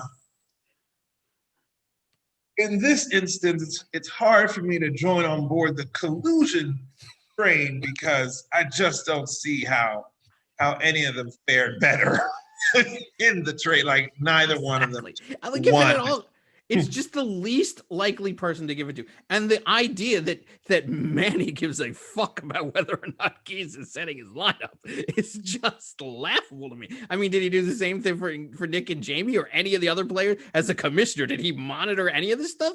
Look, he's done a decent. I actually think he's done a decent job, better than I would have necessarily thought. But but. I mean, look, I wasn't happy about the trade either because it meant that I had to play Patrick Mahomes twice. That's what I'm saying. What are you saying? You want to say it's a bad trade? Everybody's on board. We can end this conversation with us all agreeing to agree that it's a bad trade. I don't think you're going to get any pushback on that. You're entitled to your own beliefs about the collusion. I'm just saying on that train, I'm not joining you. There is no evidence. On the dumb train, I'm right there with you. I think it was just hella dumb. Yeah, the dumb trade, we're so all on board. Okay, so then the new commissioner of our league is a bozo. That's what at least. Okay, fair enough. All right, fine. I will say the new commissioner of the league, who I did not vote for, by the way, has the potential to make bozo decisions. Yes, I would say that as well. I don't think he's a bozo. I think that it's a bozo trade, is what I'm saying. He engaged in a bozo trade. Oh yes, yes, I think so. That hurt his team and probably cost him a playoff spot. I think it cost him the playoff spot, to be honest with you. Then I guess I'm giving him too much credit because I just I can't fathom it. And as far as timing, by the way, so I'm pretty sure part of the reason I was still pissed about it is that I think I too ended up having to play Mahomes twice this year. And on top of that, I'm just a petty person. For anyone in this league that knows me, yes, I hold a grudge. I've been a member 23 years. Every slight never leaves me. So I will be 70, in 28 years. And if you ask me about Pat Mahomes, that story is going to come up much like Matt Sundin does when I lost my first, semi-cup, championship to LeVar, back in 98 or something. These are the things that sit with me. So yes, on the eve of me, trying to get to my first, your first ever center championship, ever center championship. This is where the focus should be. This should be a joyous yet stressful week. Let me tell you something. I was looking at barometric pressures in various cities like Miami leading up to the week. I was studying everything I was a madman in between listening to Rocky music and looking at weather reports for the week leading up to the games. I was a madman. And I think this is what baffles me is that how you are why would you even give a shit about Manny who's been eliminated? He's already gave his answer. The answer is he's a petty guy. I know. Which brings me to why I'm so fearful, which is why I'm contemplating Jill Steining this final. I want to root for you. You're my guy. I do not hide my biases on this show. And I was swiftly kicked back into place after talking to Eugene who to root for. It made it crystal clear who I need to root for. Mr. I am Michael Jordan. If I win this, I am Michael Jordan. I could retire as the GOAT at this point. Yes, those are his words. That's not a summary. Yeah, this is those are direct quotes. I think two championships makes him the GOAT. That's funny. The GOAT. Yes, the GOAT. Said he's the GOAT. This is the only, and this is his only. He analogized himself to MJ quite often. Yes, quite often. Foolish people tend to, but in fact, if he wins, this was his only second league championship ever, correct? Yeah. So let's go back to the numbers. So this is something that I actually would like to have. This is why I have this thing up. Okay. So here's the Hall of Champions, right? The Center Hall of Champions, which lists all of the championships. Now Eugene is here. He is here. Total one championship. He won a Joffrey Jofer in fantasy football. Congratulations, Eugene. You have one championship. Now he's trying to call himself the GOAT. Okay. Now he is on the same line. He's on the same line with Shauna, who's no longer in the league. Yeah. Who's won one. I forgot how that draft worked out. And again, praise to her, although she is flying with LeVar, in time of COVID, which makes no fucking sense to me. And she's a nurse, for God's sakes. But again, I'm not looking at personal things. Let's not bring other things into it. Let's focus on football. I'm just saying. But yeah, no, one championship nor two produces goatdom in the center. Eugene's argument, you want to call it that, was that he has not had the tenure in the fantasy football league or any of the center competition leagues as other standing center members have. So what Eugene was saying, that given his short tenure in the fantasy football league, considering the last 4 years, and in considering his dominance, quotes, and he used the word dominance quite often. He used that word quite often in the last 4 years. He then concludes that if, in fact, he wins this weekend, then he'll have 2 championships, and he'll essentially have dominated the league 3 out of the 4 years he's participated in the league. And so, therefore, he should be considered the GOAT and even consider being on top. Yes. Now that's actually a very good summary, I think, of what his contention is. Now, first of all, he's given himself the extra year of dominance, quote unquote dominance, which he used the word dominance quite often. So he did win a championship. We're not going to take that away from him. He finished in last place. He didn't make the playoffs. Finished in last place last year. And the other year he made it to the semifinals and lost. Was not dominant, was not in first place, was beaten by Geza in the semifinals. I don't think you can consider that a dominant performance. Before you quote statistics, what do you think about it? This is Nick's interview. What do you think about that, Nick? Yeah, I think it's stupid. as someone who helped to co-found this league, and what's exciting is that we've managed to, I mean, and again, credit to the NFL for managing to keep this league going. I mean, the fantasy league's gonna be here for years, so I mean, it's an impressive early start for Eugene, but I don't know if this is going to remain this way. Like, projecting out multiple titles seems short-sighted. So, no, I don't think. I mean, because that's an interesting question. Who would I consider the GOAT currently? For as long as this league has been around, I don't think of anyone as. Right? Like, I mean, we haven't had a multiple champion yet, and even if we do, the league is still too early and is continuing on for us to identify someone as the best at this. Does 2 championships make Eugene the GOAT? No, not at all. Well, all right. So I want to frame this in terms of overall center stuff, and then we'll bring it back to the fantasy football. So let's look at the overall championship as we go to the top line now. So there's a whole host of one-term champions. So there's there's me, there's 1, 2, 3, 4, 5, 6. And then we get to the individuals who have more than one. All right. Whalers, 4 semi-cups, 1 Daryl, which is the FIFA Cup, and he's on the verge of an Akeem in basketball. Now, so is Eugene, though, by the way. Now, I'm willing to say that Eugene, actually, this is a very important week for Eugene. If he could win fantasy football and he can win basketball, he can be mentioned in the... He's not the GOAT. He's in the top 4. He's in the top 4. He vaults to the top 4. He moves to 4th place. If he can win both of these. Now, that's a big if, but if he can win both, this is how much is riding on this for him. But you look at that. Okay, so 5 for Whalers, 5 for LeVar, and 14 for Geese. Now, I don't know. Now, he's willing to call Geese the Babe Ruth, a man from another era. He used that analogy too. Yes. Now, mind you, Geese, this is okay.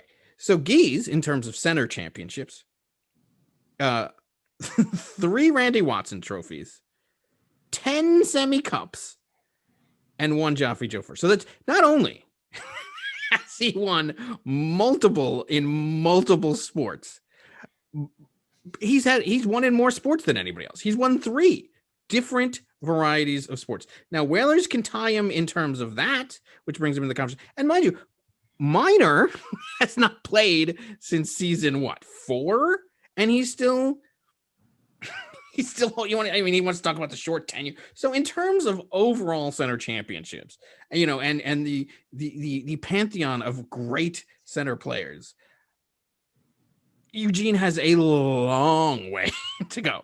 This weekend, you know his argument, Dave. You know what he's saying. He's saying that within recent times, within his short stint, he's saying, I'm that guy. If I win this weekend, I'm that guy. What guy? What would you compare him to? He's that MJ of fantasy football. That's what he's saying. Yeah, he's not MJ. Well, MJ and Brady have 6. So he wins here. He's at 3. That puts him at what? Like Bird? that's the analogy here? Yeah. That's the other argument, too. Because he's like, Brady didn't make it to every champion. I mean, Brady didn't win every championship, but he was there often. So he is analogizing himself to Brady. He's calling himself the GOAT. He's calling himself MJ. And, he's not even thinking about tenure. Much like Trump, the entertaining thing is him just talking. Like we look at what we're doing. We're sitting here talking about the insane ramblings of someone who's won 1 championship. That's one more than me, by the way. But it doesn't have to be. Yeah, I mean, if that's an interesting question. If he wins, through this week, 2 more. He goes to top 4, which I have a lot of respect for. That doesn't put him anywhere into Gaze's territory. What's that? Oh yeah, you can't. You're not even close to Gaze's territory. I'm sorry. you have a long way to go to Gaze's territory. Right. Although I will say though, and this is to poke Gaze a little bit, the Babe Ruth analogy holds a little bit because I think it does. Where's Gaze been? I mean, we're about to play a Madden season, so I'm excited to see him come back. I am too. So on behalf of the entire league, Gaze, we're all waiting for number 15. Yeah, we're waiting to see if you can pull this off. And mind you, he's been, when he gives a shit about something, he has shown himself. It's the Randy Moss of the center. Yeah. But I mean, look, if anybody is the MJ, it's got to be at this point. I think that it's Whalers. Now, can things change in the course of this week if Eugene wins both? Your start, then I'll entertain some of the conversation. Now, what if he wins one of the 2? Where does that put him? He'll have 2. Well, it puts him at top. I mean, it still puts him top 4 because puts him at top 4. But top 4 is 2 is Isaiah. 2 is Isaiah Thomas, right? Like, so if Gaza is Russell at this point, which I think is a fair analogy, and Scott may be closest to Jordan, I guess. Yeah. Maybe Zeke. I mean, that's the best we'll do. I will say this though. I mean, to be in the finals for both, for 2 leagues, within the same year is impressive. I think he's had an impressive presence. Damn, I'm like, what do you think about your shots this weekend, Nick? Yeah. Oh, yeah. Okay. Much like COVID, he has had a good year. But what do you think about your shots? That's a funny one. It's interesting. I thought, Gronky has been this year arguably, one of the best teams, if not the best. I think, we've seen, Eugene, I think, has kind of emerged into that top seed. But, going into last weekend, I thought our chances were okay, but we pulled ahead. And, we started off going up against Dave. I thought you've probably fought the hardest to get to where you are in terms of being that 6th seed, but just dealing with McCaffrey's injury and just like really putting together an awesome season. And I didn't necessarily like my chances. I thought you just played this game better than I did this season. So pulled away. And last week, we put up 155 points, which would have beaten Eugene's score anyway. So I like our chances. I mean, this is a team that, we put together that at one point cracked 200 points this year. Now, granted, that was the time that we had a lot better tight end play from Johnny Smith. So, now we're gonna have to hope for a couple things to click. The tight end thing is still sort of up in the air. I think I've been carrying just dead weight in the form of Ezekiel Elliott for a while now, just in denial of, switching him up. But I'm glad I did. Pollard. I don't know if Pollard's going to carry 31 points, but The short answer to your question is, I think we'll be competitive. I don't see any reason to think that this is I actually think I was probably more thinking I'd lose to Gronky than I think I'm going to lose to Eugene. What do you think about Eugene's personnel, his team? It's impressive. I mean, you've got Kelsey and Rogers. So I mean, I think that's that off and what else by itself is and what else. well, no. I mean, Miles Sanders has played well, and they're gonna get that. With Jalen Hurts now playing as a starter in Philadelphia, they're more competitive, and Sanders gets an opportunity because you also have a running quarterback in Hurts now. So, I think there's more there. The McLaurin thing is funny because I don't think Haskins plays this weekend. I don't know who's playing actually. I don't think the other two quarterbacks for Washington are eligible to play. So, and if he has Haskins, I don't know how well McLaurin does. Brandon, the 49ers offense is pathetic. So I'm not too worried about that performance. Jacobs Saturday night as a diehard Raider fan, I'm going to tell you that this team is in free fall. Last weekend was a nice anomaly against the Chargers, but against a really good Miami defense that now has the playoffs in their sights, I think they take Jacobs away and the Raiders take yet another loss. And there goes, just makes me even more pissed about what Gruden's doing there, but that's a side note. Younghoe Koo, I think, that's probably one of my big regrets this year, just kind of giving up on him too early. I think he's a great kicker, and I think they're going to put up points against Kansas City this weekend. Chicago, it's funny. I've had the Bears defense, and they've been disappointing. So I went with Cleveland. Just they're playing a 1-win Jets team. Cleveland's now the Central Division or the North Division's in sight for them to get to the playoffs. They're in the playoffs anyway. Cleveland is. So I think top down, I think we actually stack up well, if not better than them. The big move for me this week is Kyler Murray looked better last week than he has in a few weeks. So I think he's finally healthy. I think that shoulder thing was real, and I think the team just lied about it.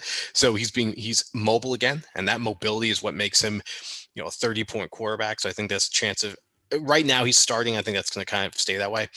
Deontay Johnson, it was a horrible Steelers effort. I mean, Roethlisberger's just old, and they're going to have to sort that out in the offseason, but I still think Johnson stays. And the other big move for me is Marvin Jones finally starts. I fell into the trap of what Manny does a lot, which is look at the team and sort of make judgments on players based on the quality of the team. And that sort of was the whole Carson versus Sanders argument this year.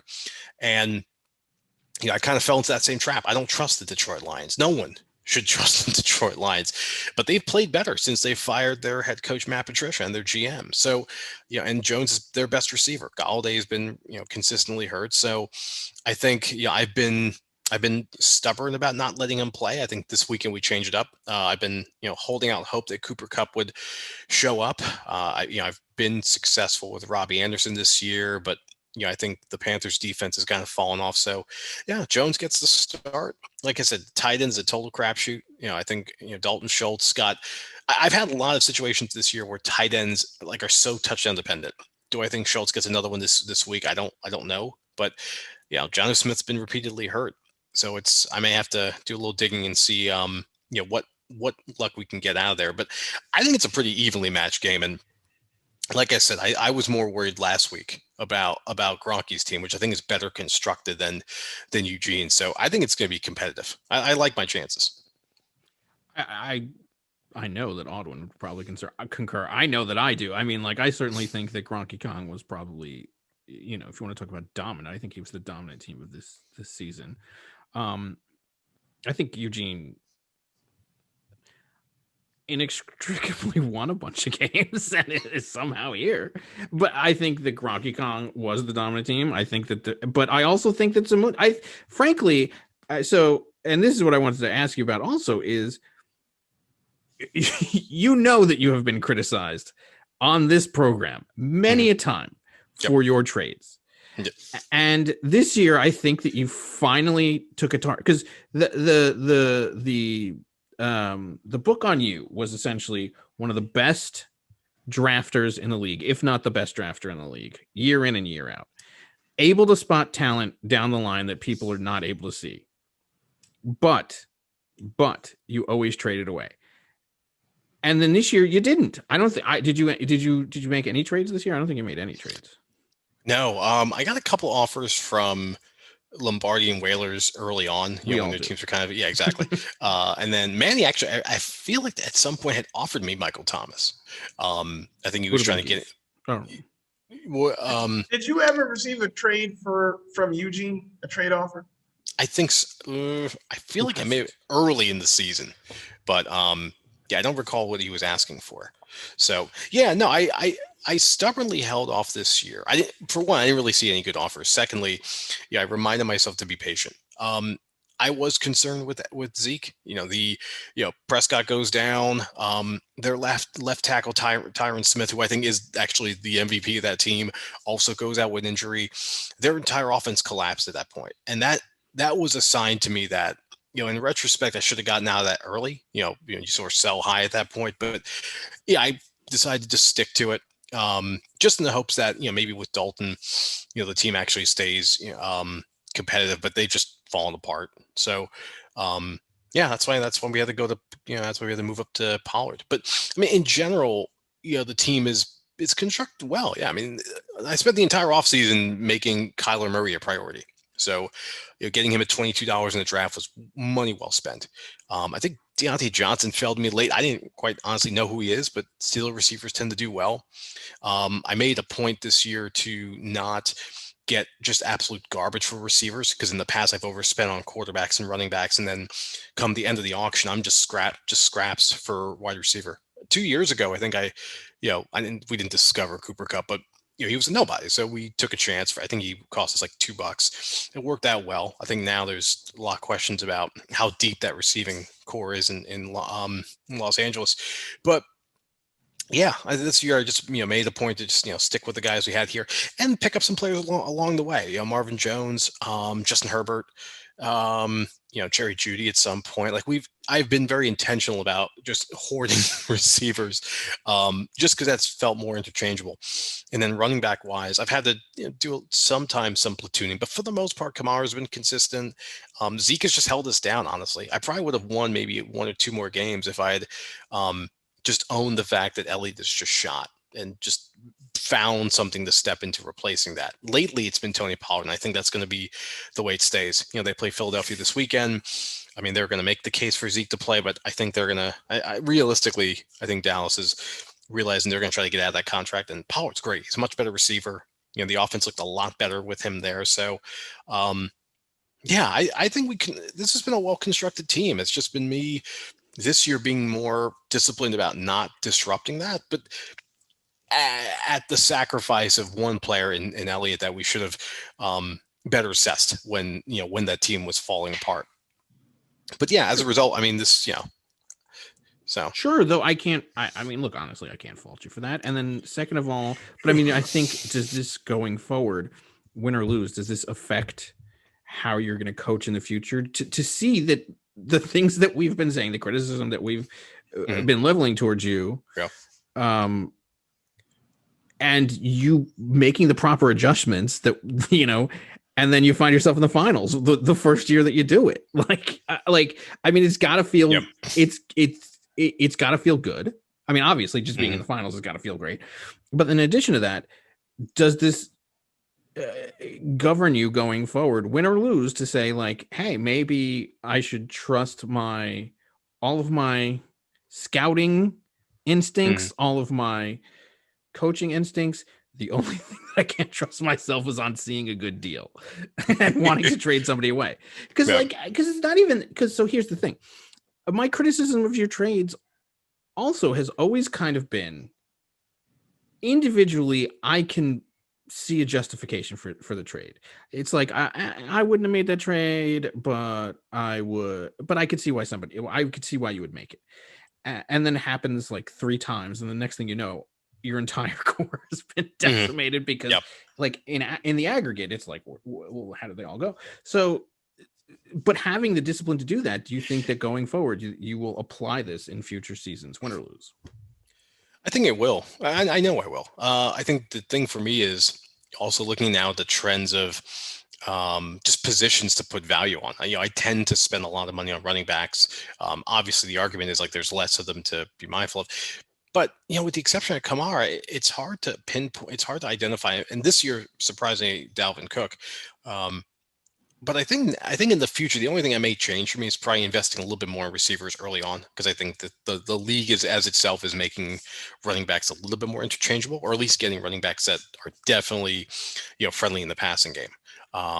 So I think I think my draft strategy may change a little bit, but I think the confidence about knowing full well what I'm who I'm getting on draft day, doing that work, I think that that I hold to. So I don't think too much about trying to get out of deals. Although, like I said, this year, it was too late to realize that Elliott was just not going to work out. So I think in the future, being mindful of injuries and just realizing how a team is sort of shaping up, I think that may play a role in the kind of rostering. But even then, to me, it's more about available players. Like I said, Pollard had been on the bench. I feel like I may have picked him up at least once before earlier this year, and then just kept him the second time I got him. So I think it's more about that than it is about trading, because obviously trading is always a matter of value, and no one's ever going to try to trade down, right? That's not the point. So I always have to realize if someone's approaching me, it's from a place of inevitably they're going to get better, with the argument of that I might get better. That's not an assurance, but they're going to. That's why you initiate a trade. So I think, especially in this league. Right, exactly. So so I've never heard, very rarely do I see the instances where somebody is like, let's try to make it even for both of us. No, it's like, how deep can I stick Barry Wood in there to make this happen? Exactly. So I mean, your patience clearly has paid off, right? And look, very early in the season, there were a lot of us on and off these podcasts that were saying that Zamunda's got a team, right? And your patience in keeping that team, that core together, it's panned out. So congratulations to you on that. And I mean, because we've seen you come out of drafts in years prior where you had, two big horsemen at the running back position, just like you did this year, but you broke that up later on, or you broke it up earlier. Right. And, this year you kind of kept it together, and then, great eye on Kyler Murray pick there, because, I don't think he was on everyone's radar. And he had a good year last year, but he wasn't, he certainly didn't have the year last year that he's having this year.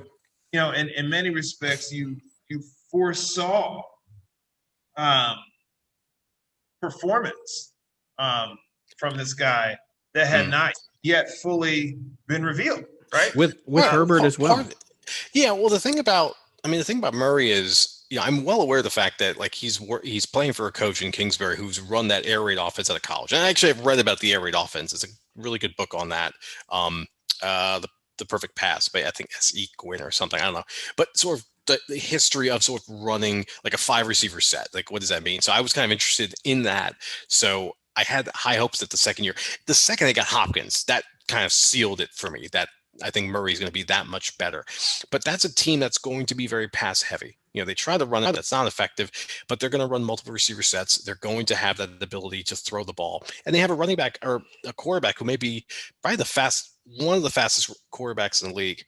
Herbert, the Chargers are always a dumpster fire. And this is a Raider fan saying this. So I had all kinds of worries that offense wasn't going to be built around what Herbert ran out of college at Oregon, which is a very RPO centered offense, really emphasizing his mobility. But the Chargers, to their credit, and soon to be fired head coach Anthony Lynn, embraced that. They did give him that space to, be mobile, but also make, changes to the line of scrimmage. So he's played extremely well. He's got 2 good receivers there. They're going to get better, with better coaching next year. So Herbert may well be one of those $20 quarterbacks next season. So, for me, it was just kind of making sure about that. Because I think last year, I feel like I could only throw a couple of bucks at quarterbacks. I think last year, Gaze took Rivers. Again, this is the petty in me. I was like, I think it was down a couple of bucks. And I think he already had a quarterback, but he took Rivers just to screw with me. So I was like, that's a dick move. But but yeah, I didn't have much to spend. So this year, finding that. But as I say all that, shout out to Eugene. Eugene got Rodgers for maybe a little less than I got Murray for, and that's one of the best quarterbacks in the league. So it is just very much about how you spend your money. Yeah, Ridley again. I think Ridley was like $10 or $12, which that was another guy I sat on for a while, hoping no one paid attention. But I think he's a second or third year player, phenomenal receiver.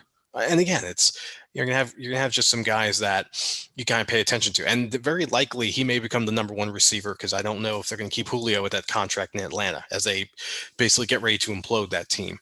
So yeah, you just figure things out. You see who's coming up. I'm already thinking about the upcoming draft. This year's a pretty quarterback heavy draft, so there's gonna be a lot of guys that if you take chance on some young players and put them on your bench, things could work out like it did for me and Herbert this year. Well, you don't have to think about that because you actually are playing. So my question, another question that I have for you is, all right, it has been 20. How long have you been a member of the Center? Since 23, yeah, since fall of 97. Yeah, 23 years. Although I think 98 was when you went to college in 97, so it was probably 22 years because it was Mm-hmm.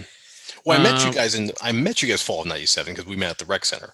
Okay. The first league, that's a good observation though, because I think the first league I played in probably wasn't until the winter of 98. I think after we got back from winter break. Exactly. So because the same thing for me, like 97 was the first year of the center in general. So I think it was 22 years for me. Right. Technically. So this will, so in the same amount of time, this is you are in the same position as I was last year to finally end the 22-year drought. What will that mean to you to finally have overcome that in two parts? No. Well, okay. I mean, it's crazy. Well, yeah, ask your second part. Sorry. So my first part is what will it mean to just in general? And then the second part is what will it mean to have done it in fantasy football, which you are quite, you are responsible for the inception of this league as its first commissioner. Like how special would that be for this to be the one that you win it in? I mean, I think to win any championship in our organization means a lot because I think we are all competitive. I mean, we just saw that recently with the 2K league, being a first seed in our division. Like that's crazy. Like just having a good enough regular season. Obviously didn't work so well in the playoffs, but just being competitive feels good. To win it this year, 2020 is just a wild year. Obviously, you've all experienced your ups and downs through it all. So I think to win a championship this year would also be very telling for as crazy as this year has been. It would be special. It would definitely be special. And to do it in the fantasy league, I'm proud of the fact that I helped to bring fantasy football to the center. That's something I am proud of as a member of the center. So to win a championship in it would be cool. Yeah, all of it would feel good. And so the other question is how you've mentioned your pettiness. How insufferable will you be if you were to win? Because here's the thing, and this is really because once I get eliminated, my rooting interests immediately become, oh God, what do I have to listen to for the next year? I think most people do. Yeah. When they're assessing. So how insufferable are you going to be if you win? Are you going to be a gracious winner or are you going to be? Oh no. Gracious. I always tend to come from that place. I'm a petty human being. It's not. I was going to say it's not something I'm proud of. I am proud of it a little bit. It's gotten me pretty well professionally so far. So, but I would say no. As a winner, you may not hear me talk much about it. I can't see myself coming on the show next year and maybe I get a championship belt. I don't know. I won a fantasy league and I hate talking about other leagues, but this example holds up though. In my work league, which I also helped co-found, I won, I think, our third year trophy. And the only thing I did is I got a hat with like the name of the team on it. So maybe I'll do that for the center, but no, I don't think I'll talk much about it. To get up on the website is pretty cool, to have that one win there. just fuels me to do more. We've got Madden coming up. You and I had an exhibition game the other day. So I'm excited about that. We've got baseball on the horizon. We've got FIFA. I'm excited to, get another crack at Whalers next year for NBA. So it'd be He good was to get impressed with how good you were. Yeah, and this is the pettiness thing. Like, you ask me years from now, like Game 4, Bucks Dallas, I'm gonna remember how bad that first quarter went. So, this is the thing that sticks with me. So, no, I don't think I talk much of it. Honestly, I tend to keep it humble that way. I'm not a great loser, but I'm a pretty good winner. That's good. I mean, it would be nice to see. And the other thing, trust me, it's nice to have it in the back pocket. Like, so when somebody says you've been eliminated, you could bring it. You could whip it out. It is a nice flex. That's true. It's nice to be able to just whip it out when you have to. But keep it in the back pocket. Unlike Eugene, who wants to constantly talk about. He wants to talk about his parades and whatever else. I think. Clearly, Eugene does it from a place of compensation. I don't know what he's compensating for, talking so much about his championships, but I feel pretty confident with the life I have and everything that's going on for me. So, a championship, means something, but it's not something I'm going to be excited to talk much about. I'm looking forward to, like I said, I'm already focusing. I mean, I've got fantasy this weekend. Obviously, my attention is there, but I'm getting ready for Madden and the upcoming leagues. And what do you think about your matchups this week? So we haven't talked about the actual game. So right now he's favored 140, with the projections, which don't necessarily mean that much as we've seen. But he's favored right now 145.47 to 133.51. What do you think about your matchups? Where you're the biggest disparity comes from partly it's at the running back position. So Josh Jacobs, Tony Pollard. I actually think that's going to be closer than the projections have it. I think they may actually kind of balance each other out. I think the other huge one is just Travis Kelce. Like, Kelce's one of the reasons I feel okay in this game is if I could survive Darren Waller, I think I can survive Travis Kelce. I think, they play a good Atlanta team. That has a good pass rush. I mean, again, the Raiders saw this a couple of weeks ago when Atlanta blew them out. So I think they're going to do a pretty decent job on Kelce. But again, I'm hurting at the tight end position. So that could be where I'm going to be like minus 20 in this matchup, as I was last weekend. So those are the things that concern me. But I think the rest of the way, I think it gets really competitive and I may pull away. I think my receivers are far better than what Eugene's putting out there. I think Kamara. I think Kamara definitely stands ahead of Sanders. I think I like my chances in the flex position. I think Marvin Jones, this is going to be one of those things where it's like I've been sitting on him for too long, and now he plays Tampa, Tampa's not that great against the pass, so this might be another good week for him. But I think he does better than DJ Moore. Kicker-wise, I think Koo probably pulls a little bit ahead. And it really is going to be a matter of defense. Last week we had, minus 1 point. So that, like the tight end position, getting a good defense has been, something we've struggled with. I like our chances this week for Cleveland, just making sure they pull ahead of the Jets. So I agree with that. So one of the questions that I do have is in regards to Deontay Johnson. Yep. Ben has been struggling. Mm-hmm. He's been great, except in the Buffalo game, and even last week he was great. But are you concerned? Not. They play. I'm looking back at this.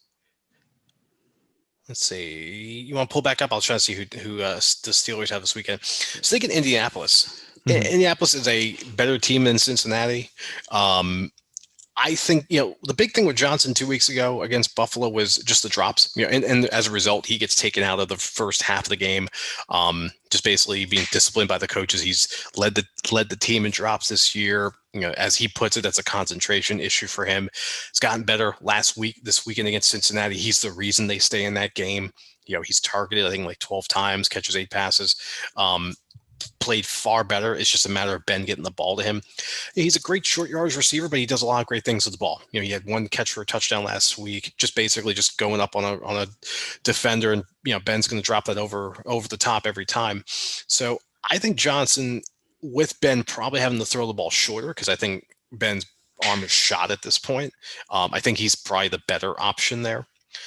So I'm not too worried about that. I think the biggest thing with Johnson was what happened with Buffalo, which is the drops, and I think he's figured that out. So I think he's good for at least a double-digit showing on Sunday. And so anybody on the bench that you're considering? Are we is there any consternation over Herbert versus Kyler Murray this week? I mean, Cooper Kupp playing at Seattle. I mean, they're like high-scoring games. Robbie Anderson out there. The problem with Anderson is that I like Anderson a lot. Washington's defense is legit. Carolina's had really bad quarterback play. Teddy Bridgewater's proven that he's a one-and-done quarterback with that team. They're going to be getting someone else in the draft. I don't know. I mean, that pass rush from Washington is disgusting. I don't know who's catching that ball from Carolina. So that makes me hesitate a little bit. I don't, at this point, I don't trust Kupp. I don't know how I can, in good conscience, put him on the field at this point. The only X factor here is, but this is a logic flaw. Johnson for the Jets, I think Johnson's been a bright spot on that offense, but I have to make a decision. If I'm going with the Cleveland defense, it's hard for me to justify having a player from the Jets on that roster because logic tells you one of these things is going to work. That means the other thing can't work. So, I mean, it's possible for both to work. Like if you get enough touches, but not enough score. I mean, there's ways that it could work. But yes, I understand I mean, look, but he's also been. I mean, this is not a scintillating. He's had 2 good weeks. Yeah, but I think Adam Gase is a moron anyway. So you can't really trust the strategy there. The Johnny Smith thing is interesting. There's a possibility going back. I mean, they're going to be in Green Bay. Tennessee's offense has gotten better lately, but Johnny Smith could easily be only single digits, and then But I think there's a chance he outperformed who we put out there this week, Dalton Schultz. So they may be interchangeable. But yes, I think there's a couple of places we have to be worried. But bench-wise, it's actually, I mean, there's a lot of opportunities on that bench to make some changes. I agree. So I'm had to make some decisions there. Who would you fear facing more? Would you fear facing Hurts or Rodgers this week more? It's a good question. I actually think I'd be more worried about Hurts. I think that there's a lot of momentum in Philadelphia now. I think Hurts is the starter going forward. I think Philadelphia's the front office is going to make that case and then figure out what they're going to do with Carson Wentz in the offseason. So, and Hurts, I think, brings an extra level. I mean, Hurts is not nearly going to get the kind of running yards as Kyler Murray would, but I could see him getting 20, 30 yards. And again, it's a bad Dallas defense. So I think there's a chance he, may outperform Rodgers. But this is one of those things where, and Tennessee's defense isn't great, so I could see, Rodgers throwing, 3-4 touchdowns. So I think the safe move is you keep Rodgers, but you can make a good argument for Hurts starting. So are you? So how are you feeling going into the week, though? Are you confident? So you feel confident? I feel confident. I feel confident. I feel that we're going to be. I feel like we're going to be competitive. Like I said, and I gave words to it earlier that I've been sitting with, and it was kind of sitting with me like, why does this weekend feel a little different than last weekend? I think the big difference is last weekend I knew there were going to be some pretty explosive performances from Gronky's team, and I knew it with Waller. I knew it with Josh Allen. I didn't really feel that with the Buffalo defense, but obviously they showed up. I don't want to obviously jinx anything, but I don't know where to expect that level of explosion from Eugene's team. And that's the part that makes me feel like there's a decent chance that this is going to be a competitive game and we may pull ahead. Though I will say and Odwin would certainly agree. We have looked at this team all season and gone. I mean, we've had to eat our words, but we have not seen all season where this could possibly come from, and yet it does. So I don't know. And the guy has scored a lot of points. He has. He absolutely has. Yeah. I mean, he's got a 10-3 record with also the most points in the league. Right? Yeah.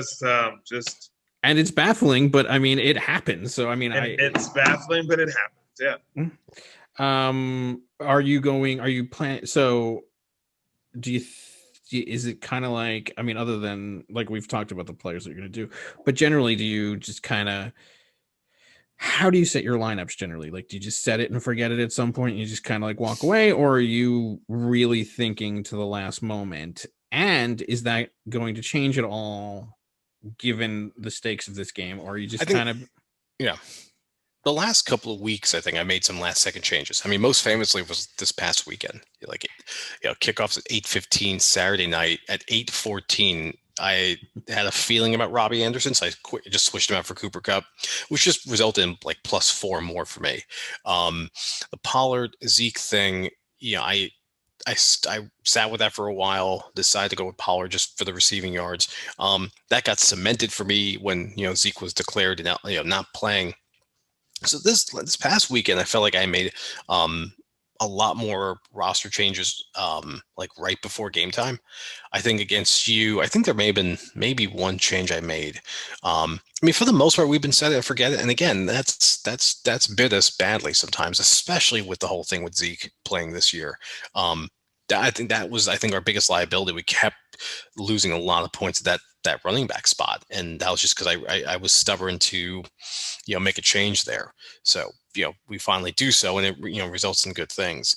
But yeah, I think the last few weeks I've been just more attentive about making changes and just constantly looking for updates. I spent all of last week trying to figure out the Deontay Johnson thing. Like, once I knew it was a matter of drops, and then knowing he got benched in the first half of the game, seeing all week what is this going to look like, and then waiting to hear Tomlin say some positive things about how they liked how Johnson took to the benching and just produced better, and then it worked out Monday against the Bengals.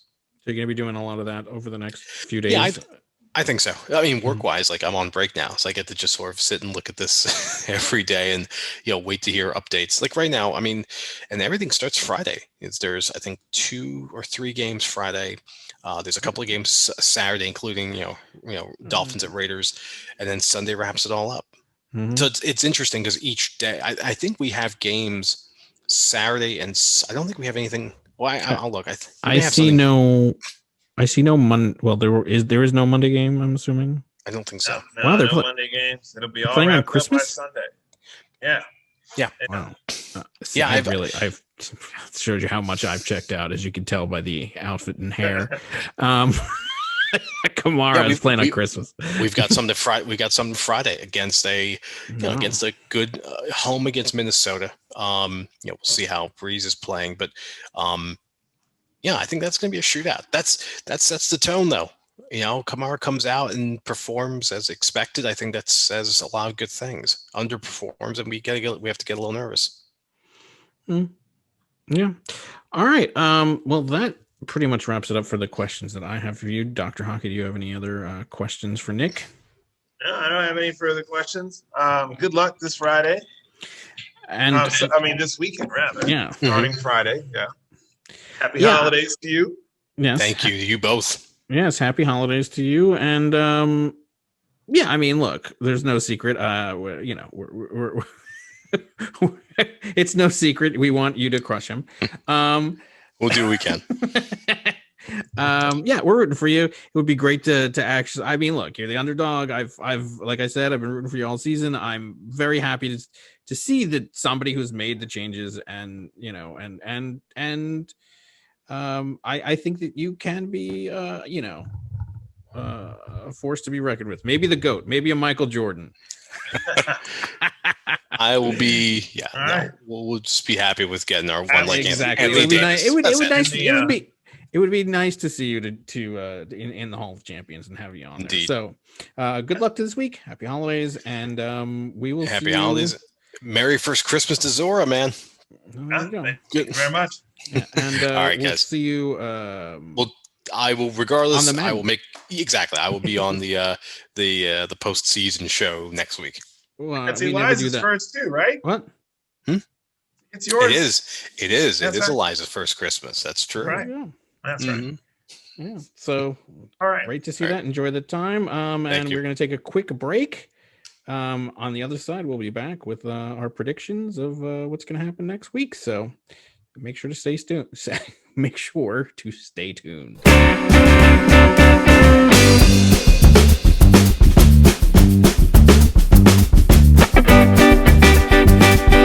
All right, welcome back to the show. So yeah, now everybody's seen the interviews. Although Manny actually hasn't really even seen them yet. You'll see them tomorrow. I've heard about them. You've heard about them and you've seen portions thereof, which it doesn't get any saner as the conversations go along. Let's just say that. Maybe Nick's does. I think Nick's finally, once we get off the ridiculous controversy, he actually has a thorough analysis of things. And I think that he does. There are some things he definitely thought out about his lineup, and you get a feel for what he was thinking about his personnel. I think that I think it was actually quite an educational interview. Eugene, on the other hand, that interview, that was showtime. Yeah, it was something Floyd Mayweather would be like, wow, that was that guy brags a lot. Yeah. It's definitely about that. Yeah. So, I guess, God, we might as well look at these games for week 16. So let's start somewhere that's not horrific. Let's start in the third place game. Between the Lightning Rods and Gronky Kong, two teams that had good seasons, two players that I think everybody has grown to respect, if to the extent that we believe half of them are in existence. But I think this, let's and the third place game is definitely it's for what do you get? You get your league feedback, right? So this is definitely an important game. So Allen against New England. New England plays good defense, I gotta say. Like, the players come out of their games not doing that well. Keenan Allen really was part of the problem. I don't know. Kute is good. I mean, so what's going on the other side? Is he playing Baker Mayfield against that's interesting. So Gaten Casimir is going to actually sit Russell Wilson, who's playing against the Rams, in favor of Baker Mayfield against the Jets. Interesting. What do you guys think? Yeah, I know. I mean, he's clearly playing the matchup. I wouldn't do it. I wouldn't do it either. I wonder. If to me, you don't sit Russell Wilson. You just don't. I know. Doesn't matter who he plays. Yeah, this is I'm in the third place game. This is not. I don't think he does this if he's in the championship game. Maybe he's rolling the dice here. Yeah, maybe it's just like let's see what we could do. Well, who's Seattle playing this week? The Rams. I mean, the Rams got torched by the Jets, so they're not that good. I know. I mean, plus that defensive line for the Rams can invite more Russell Wilson foot play and more points. I don't sit Russell Wilson there. Yeah, I don't either. Gage against Kansas City. Ugh. I'm looking at this. So first of all, the projection is 131. I don't even need to go into a deep dive about this. I mean, I think Gronky Kong walks away with this game. I mean, he's a 63% favorite. I would be shocked if the Lightning Rods win this game. It doesn't look good for the Lightning Rods. No, it does not. I like the guy, but doesn't look good. I like both the guys. I wish this was the championship game. I could feel good about it. I could rest easy knowing. Yeah, he's got Waller, who was playing lights out. Yeah. He's got Chubb against the Jets. He's got Josh Allen, who's doing his thing. Good matchups. For sure. Thielen, he's got Thielen. Wow, he's got Thielen there at the oh man, Wide it's not a receiver good look. flex. Defense Yeah, the might have flex. 3 turnovers. Cam Newton just throws it to the other team. So Yeah, I mean, Thielen. I think Donkey Kong here is rightfully favored. It's interesting that Thielen's kind of fallen off the map the last couple weeks, but because Justin Jefferson has been making all the catches. Exactly. Well, I tell you what, though, New Orleans has a good corner over there, so it might be a quiet game for Thielen again. But, yeah, I could see that. I don't know about this still, Bowden he's guy. got other. Is he he's still got going to other play stuff going on here? Is he still going to play the Bowden guy? Because isn't Ahmed back? Or I don't know. I mean, I know I had him, but then my players constantly get COVID or injured or some ridiculous shit. I mean, Gage has been pretty bad. Although I guess the last few weeks he's been good. I just have tuned out to this whole thing. Ito Smith, why is this happening? Did I miss some? What's Maybe going he's got on? a hurt running back or something. I don't know. I His don't running back play all around is not exciting. Yeah, I don't know. All right, so I'm clearly going to pick Gronky Kong. I just don't see it happening. Yeah, got to go with Gronky Kong. Yeah, Gronky. All right. Which brings us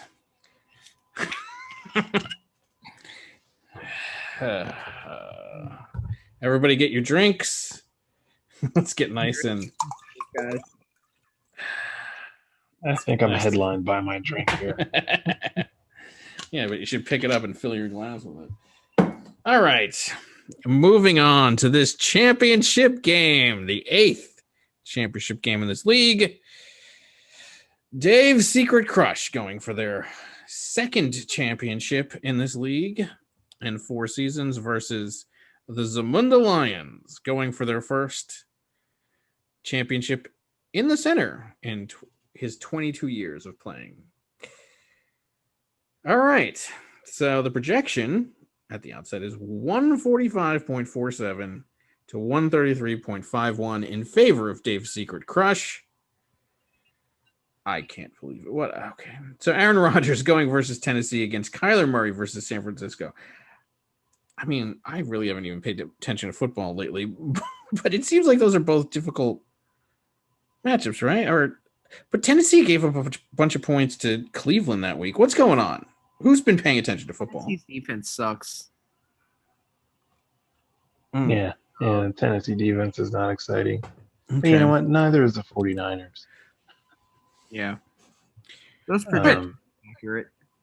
Okay, so they'll both have good games, you think. Okay, so here we move on to the wide receiver matchups. McLaurin versus Carolina and Ayuk at Arizona going against Deontay Johnson versus Indianapolis and Calvin Ridley at Kansas City. Can you click on McLaurin's history of performance? Yes. What would you like to see? I mean, it's scary to say that this guy who's been on this crappy football team with crappy QBs, overall has been like one of the main guys here for Dave's Secret Crush. I was just curious as to, how he's performed the last 3 weeks.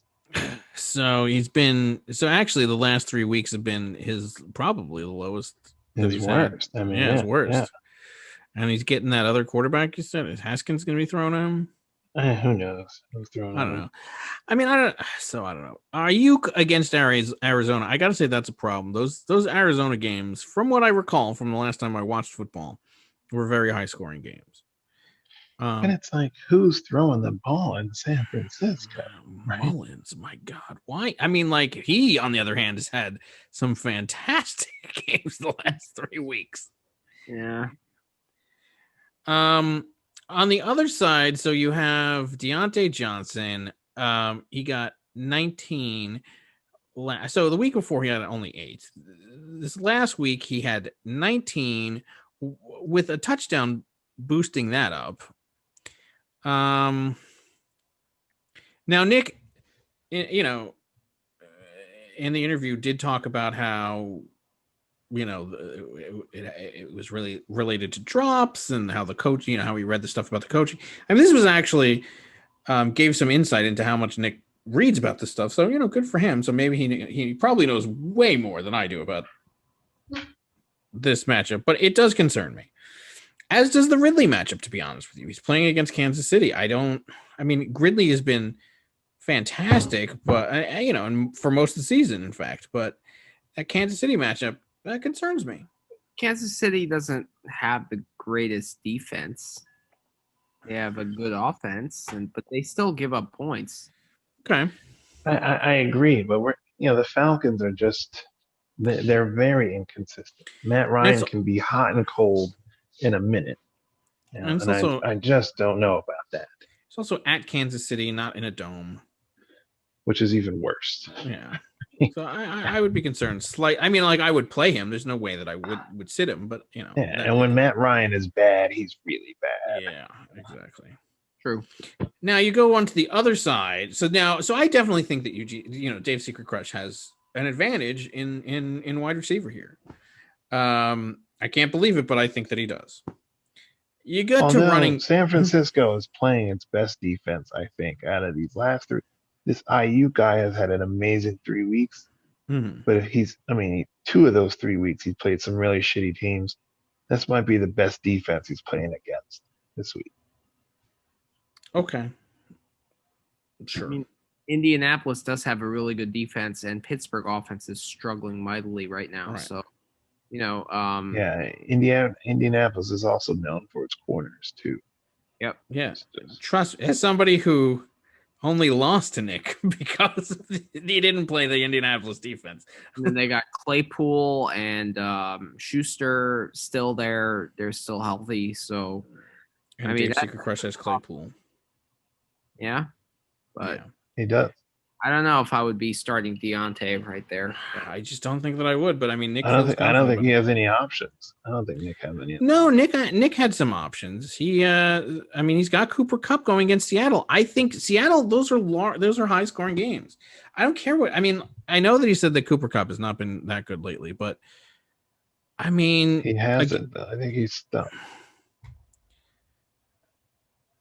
8.9. So he had 14, 15. I mean, like, he had one quote unquote bad week, against the Jets with an 8.9 and 6.1. Other than that, these are double digit scores, and he's going against the Seattle team that gives up a lot of points. Those are high scoring games. I would play Cooper Kupp there. But I mean, look, who am I to say? I mean, Robbie Anderson, he makes a compelling case to not play Robbie Anderson. Fine. Yeah. And that's all you could move Marvin Jones up and maybe, move Ty Johnson, which he was thinking of, into there. You could do some things there, but essentially I would play Cooper Kupp over. I would too. But but okay. So then, but I definitely give the advantage to Dave Secret Crush in the wide receivers. At running back, you got to give the advantage to Nick here. I mean, Kamara and Pollard. So Kamara versus Minnesota, and Pollard versus Philadelphia, versus Sanders at Dallas. So they're playing in the same game, and Jacobs versus Miami. Now Jacobs, Jacobs he's been hot and cold. I know he's been injured. When he plays really well, he plays really well.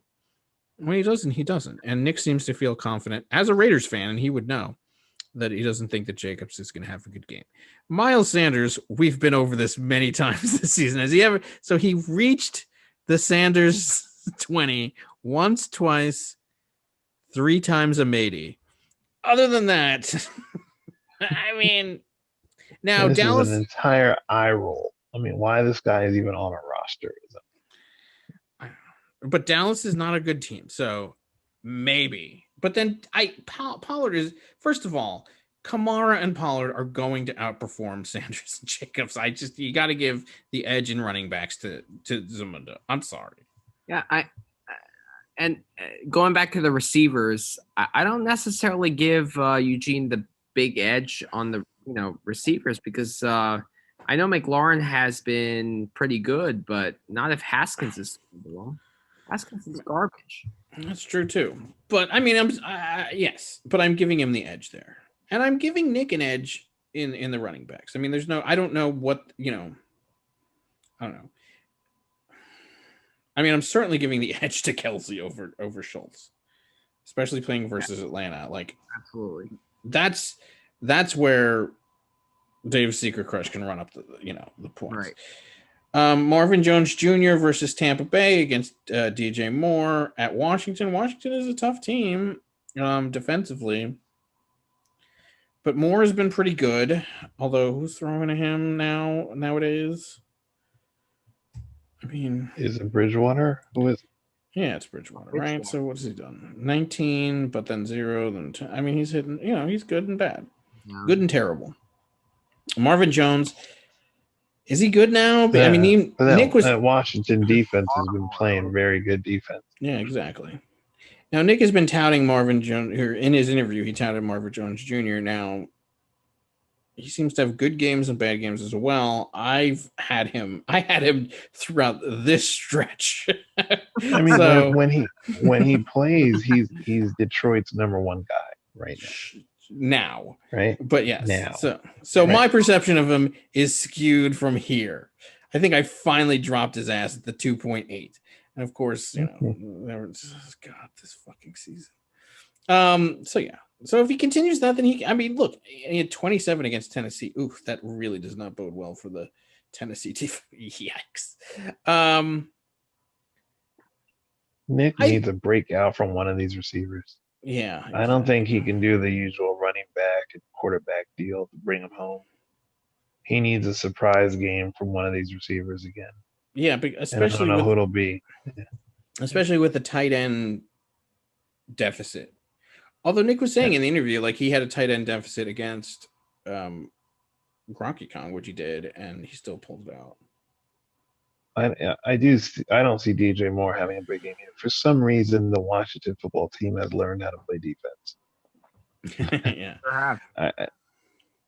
I actually think one area where Nick can do damage is with the defense. I think the Jets got their win. Now they're going to look to seriously tank, and they're just going to be throwing the ball to the other team. And frankly, if I were Eugene, I'm not even sure if DJ Moore hits the field. I mean, do you go, well, who do you replace him with? Maybe it's not much there either.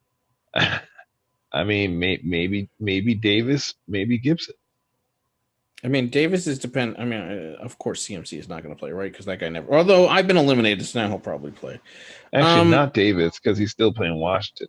Maybe it's a Gibson play here with Carolina. I would start Gibson. Is Gibson playing though? What's the status of him? Because yes, I would start Gibson because frankly, McKissick has been fantastic in relief when while Gibson has been out. So if he had a toe injury, still in question. So I mean that's probably why he was limited at Wednesday's practice. So he's probably watching them. Yeah. So he actually might put him in. I don't know. Okay, and then the big question is, would you play Rodgers or Hurts? Now, as somebody who once put his season in a championship game on the line with a Philadelphia quarterback, I can tell you it worked out terribly for me. All I needed was Nick Foles, that MFer, to throw one touchdown on Monday night against Geese to beat that horrid team, and I would have won. So I go with Rodgers here. One, because he's playing Tennessee. Tennessee's defense is not great. Rodgers still has his number one receiver. Hurts also doesn't have a track record. He might have a bad game. Yeah, I think honestly, I think that if you, it depends on your level of confidence. Like if you feel like you need to take a gamble, I would maybe go with Hurts, although because he's playing Dallas. I mean, that's not a good team. Let's face it.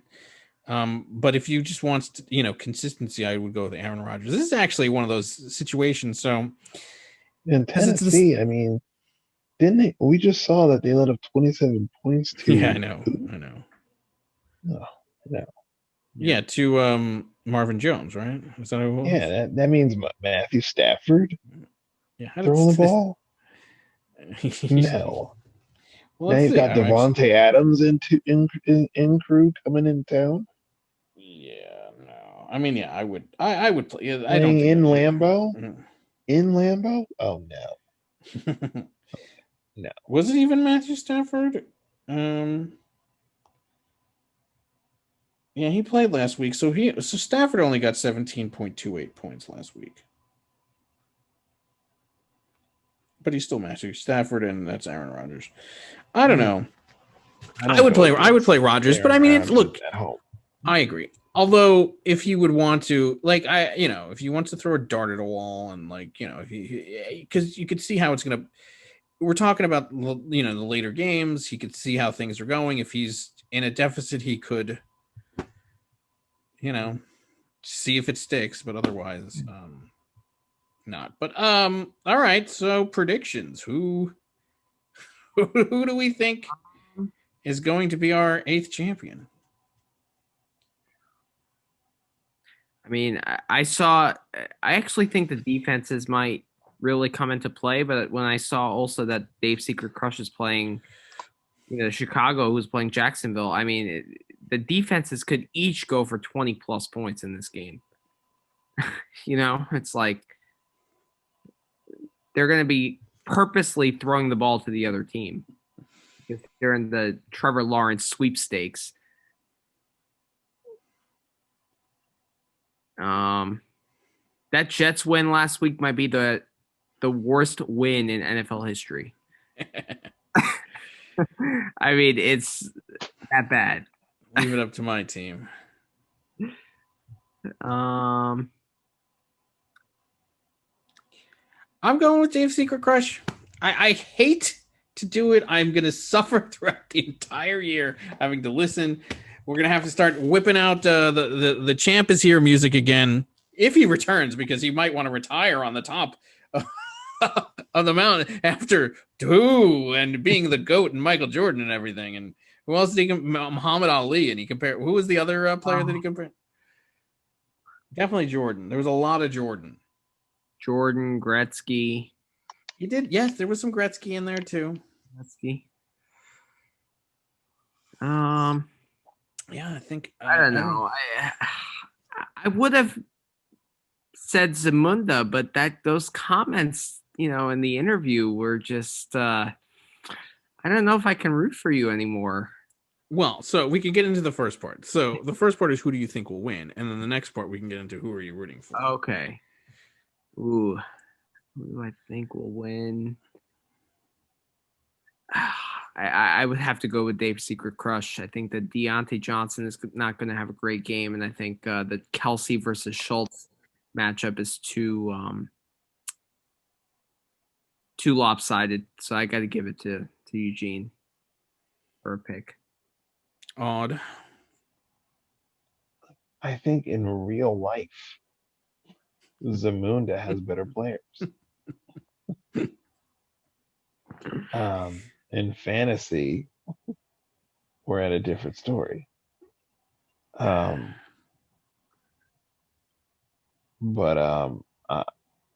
I think real life will prevail here. So you're picking Zamunda. I'm picking Zamunda because I think, first of all, I think that Dave's Secret Crush got some matchup issues. And I think it might be a little bit more so than what Zamunda's facing. And yeah, that's what I'm going with. We'll get your apology letter up and ready. Now the question, who are you rooting for? This was an easy one a week ago. Now it's suddenly been flipped on its head. Where do you lawyer? I mean, I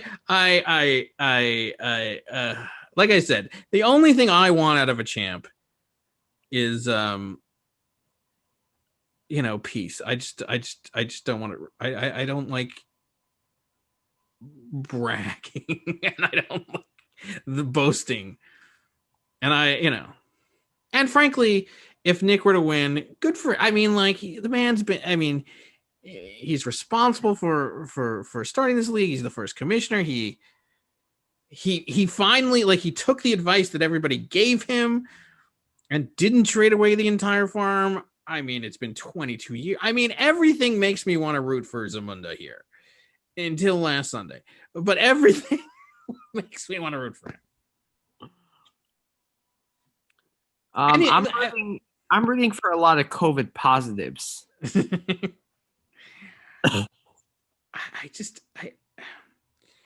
And look, it's been back and forth because I was ready to be open to rooting for Eugene, but then he opened up his mouth,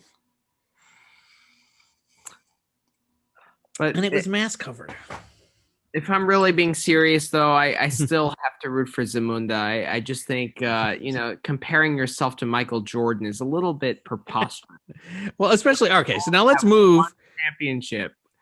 I know. So let's move to let's move to the legacy that he will leave if he did it. So here is the list of champions that we've had in the league. Okay, there has never been a two-time champion. He would be the first two-time champion.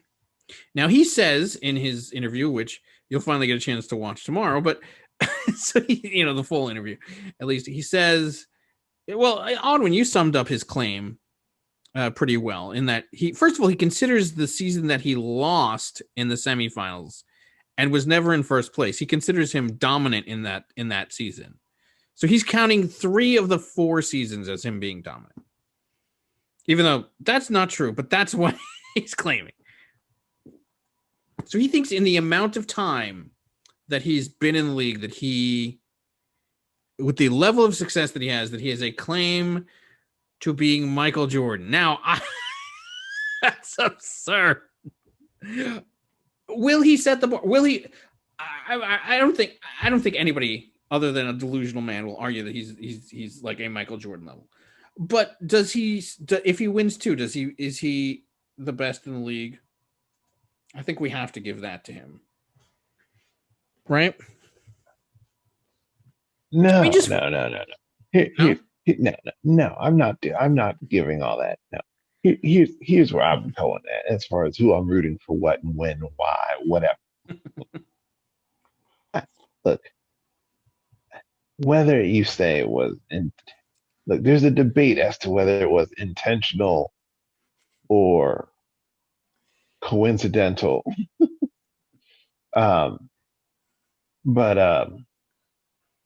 Look, Eugene's lineups that he's ran with throughout the course of this year, and to get the success that he has so far is noteworthy. Now, whether you want to call it Vegas luck or intentional, there's a whole debate there. I mean, obviously, we already heard his interview. We already know what he called it, right? But I mean, come on, like, if you were to research winning fantasy football lineups 2020, you would probably never see a lineup that looks anywhere remotely near Eugene's team. Right? Like, that's how much of an anomaly it is. And I hear the man, and look, I like a guy who's extremely competitive like him. I like a guy who just wants to win at all costs. I like the spirit in him. I do. But and I heard him in the interview talk about, how he scouted out and found players that people wouldn't pay attention to, blah, blah, blah, blah, blah. Right. But this is also the same guy that routinely throughout the course of the season tried to trade off these very same players that he's won multiple games with, right? So whether it's been by player selection or trade rejection, he's ended up with the squad that he has, and he has coincidentally or consequently, however you want to see it, won games, a bunch of games, and scored a bunch of points. So I do think that if he actually wins, it would probably be the most it would certainly be the most phenomenon of of fantasy football champions. I think even more so than the Gaza situation. Um, so I'll give him credit there. But the reason why I'm gonna have to root against my brother is because I'm gonna pull the petty card like Nick, right? It's the same reason why the 72 Dolphins would never have rooted for the New England Patriots the year they played the Giants. Which he right? also compared himself to, the 72 Yeah, Dolphins. yes, I know, right? But it's the same kind of petty I'm pulling here, right? There hasn't been a two-time champion yet, and unless that two-time champion is me, I'm really not trying to root for you. No, I agree with that as well. And that's the only reason why I'm gonna pull But the are you petty also card. saying that he, like, by default, and because the league rejected all of his ridiculous trades, he ended up by default being stuck with this team that had just happened to win? I mean, I'm going to make that observation. I obviously know what his response is going to be, but I'm going to tell you because I'm sure several people on this very show can attest to that there are a bunch of people on this lineup that were packaged and offered in trades to each to us, where we all routinely rejected. Um, so if these players are so valuable, and if these fines were so so well grounded in his ability to spot talent, one has to question why was he so quick to part with these players um, in multiple different package deals. Um, I mean, I think he's offered everyone in a trade with the exception of Kelsey and Rogers. But and Jacobs, He's definitely right? offered me Sanders He's and definitely McLaurin. offered McLaurin, Ayuk, Sanders. I mean, more right, but these are Jacobs might not staples have of been offered. Jacobs. I don't think was offered, right? But I'm just saying, like, but Mike these Davis, other, Claypool, yeah, these all, yeah, Gibson, all these other, yeah, CeeDee all these Lamb. players were offered in multiple different trades and Mhm. and soundly rejected and by multiple different people, right? So it's one thing to say, oh, I found these guys and I embraced talent that no one paid attention to, and it's another thing to say, well, I found these guys, I tried to give them away, nobody wanted them, so I played them anyway, and guess what? I won. Right? You know, you know, uh, Yeah, like, ironically, had the ridiculous trades that he kept proposing, had he gotten his way, had he actually gotten his way, he probably wouldn't be here. he probably would not have been there, or certainly would not have had the record that he had and won all the games that he won. I mean, I absolutely know that to be true because some of these players he was trying to offer to me, and I know how my guys performed in subsequent weeks. So, you know, you can't necessarily, you know, get an award for spotting talent on the one hand, and then and then be so willing and freely willing to give it away the next on the other hand. So I don't know. I mean, that's what I'm just saying. The entire scenario here, I have nothing to compare it to. There is nothing to compare Eugene's team. There is nothing to compare his ride to the finals to. There, it's literally nothing. It's I mean, it's completely Gaza light. I incomparable. mean, you can compare it to the run that Gaza went on. That's as close as a comparison you have. But even the distinction, and to me is an important distinction there is Gaza was squeaking by games, streaming his team week to week. This guy was winning soundly with the team he was trying to give away. Right? None of Well, it makes sense. and further, Geese was playing, basically daily fantasy football on a week to week basis. That he had no qualms about throwing out his entire team. I mean, these guys have been on this team for the entire season.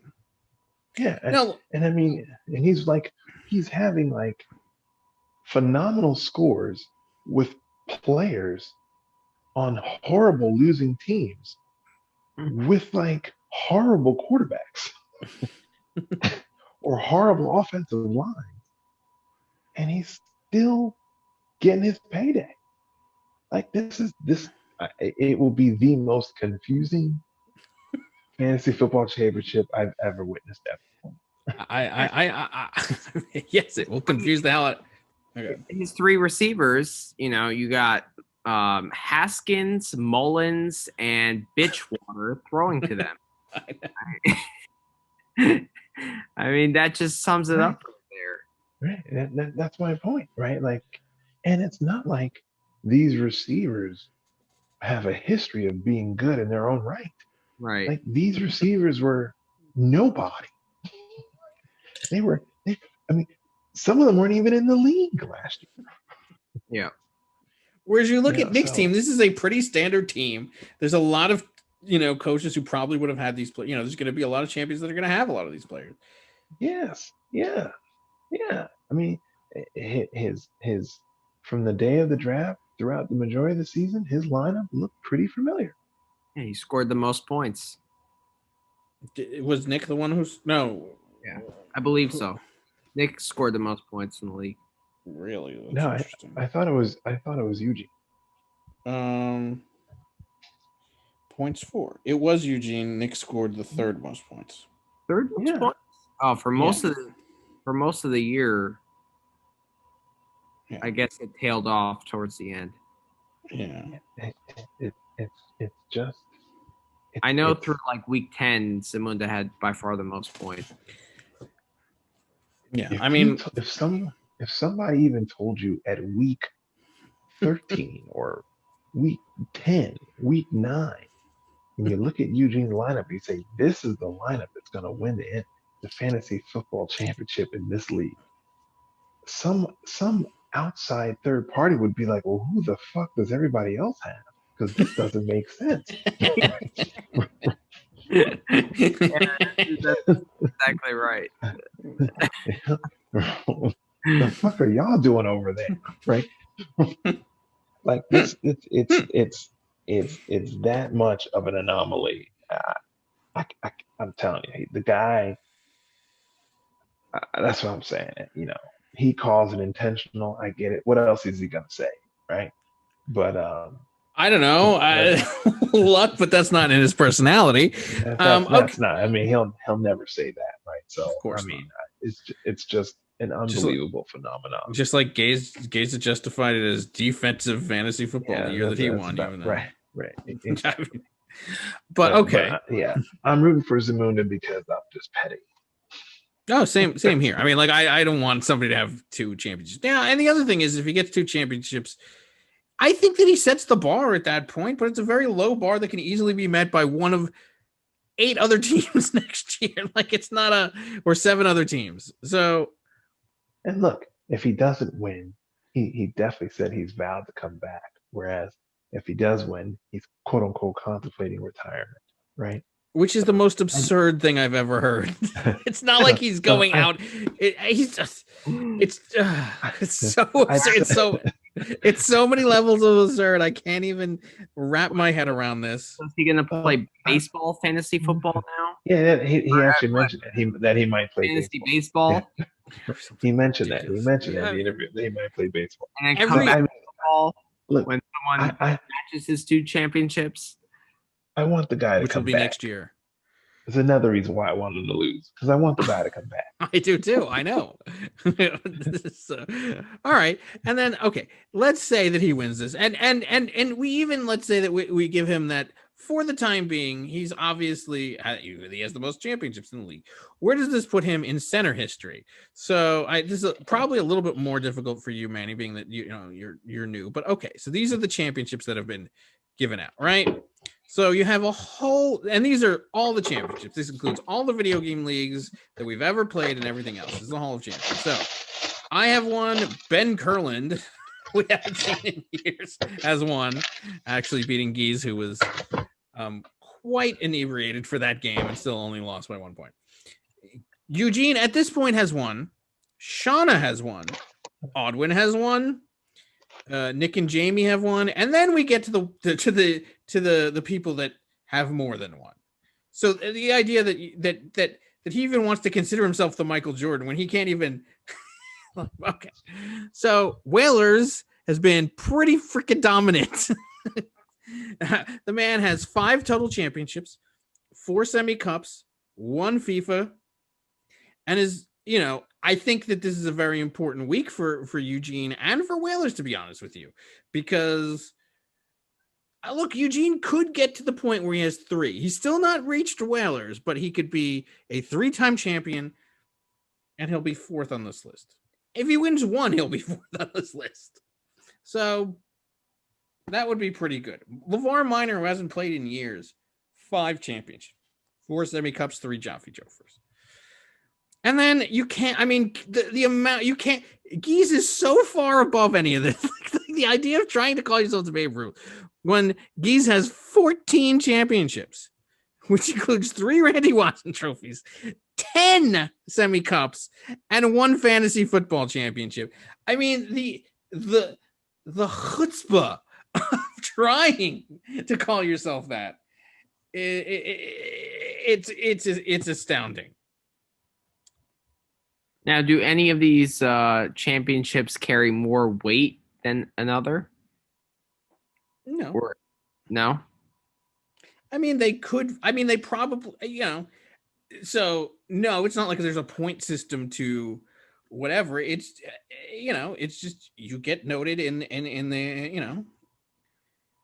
in the Hall of Champions. But you could make the determination of how much weight you want to give this stuff. And you're arguing about stuff. But fantasy football is the only one you play for cash, right? So I think you have to give it a little bit more weight. Championships. I don't think money motivates center members as much as you think. Really? Yeah, I don't think so either. It's like college football. Those guys are actually playing more passionate. I don't think that the money obviously. It's like it's not that much of a motivation. Frankly, you could have this fantasy football league without the money, and people would be playing just as hard. Maybe not Eugene, but people are not trying to pay their rent with this money. This is not. Yeah, I would hope not. I would hope. So that means very little. Yeah. Look, I think like new players like me and Gronky Kong, that it is an incentive. The money. Yeah, I feel like if me and him were playing in this league since the 1990s when you started, it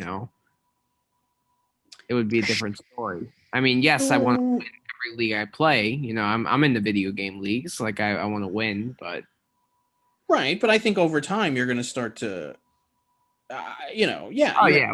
When people start accusing me of false collusion, yeah. So first of all, well, you start to. So these. We're all. Nick is admitting these, but we're all petty. I hide it. I'm petty too. There's no doubt. I hide it better than others, but yes, I'm petty. I'm not sure you hide it better than others, by the way. And I would agree with that, actually. I hide it better than. Who do I hide it better than? There's got to be somebody I hide it better than. Anybody? Sure, I don't know. Maybe.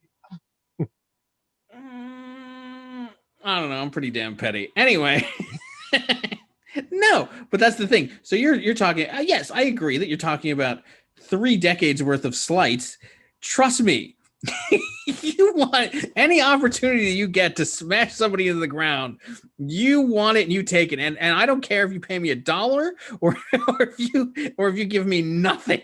I want that title. I want when you say something to me for me to go reach into my back pocket and say, oh yeah, well I blah.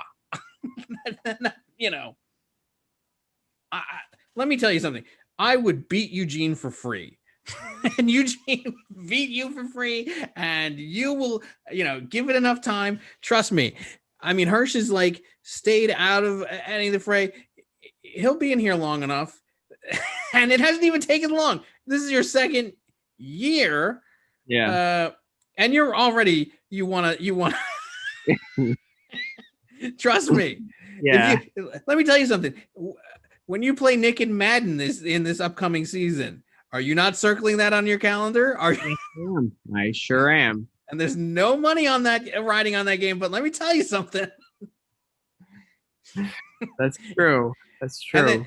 And then it just builds. Let's say that Nick beat you that game. Oh, wait till the season. I'm gonna be practicing. Exactly. And this is what has happened over decades. So the money, I don't give any more weight to any. It really is not about that. It's about wanting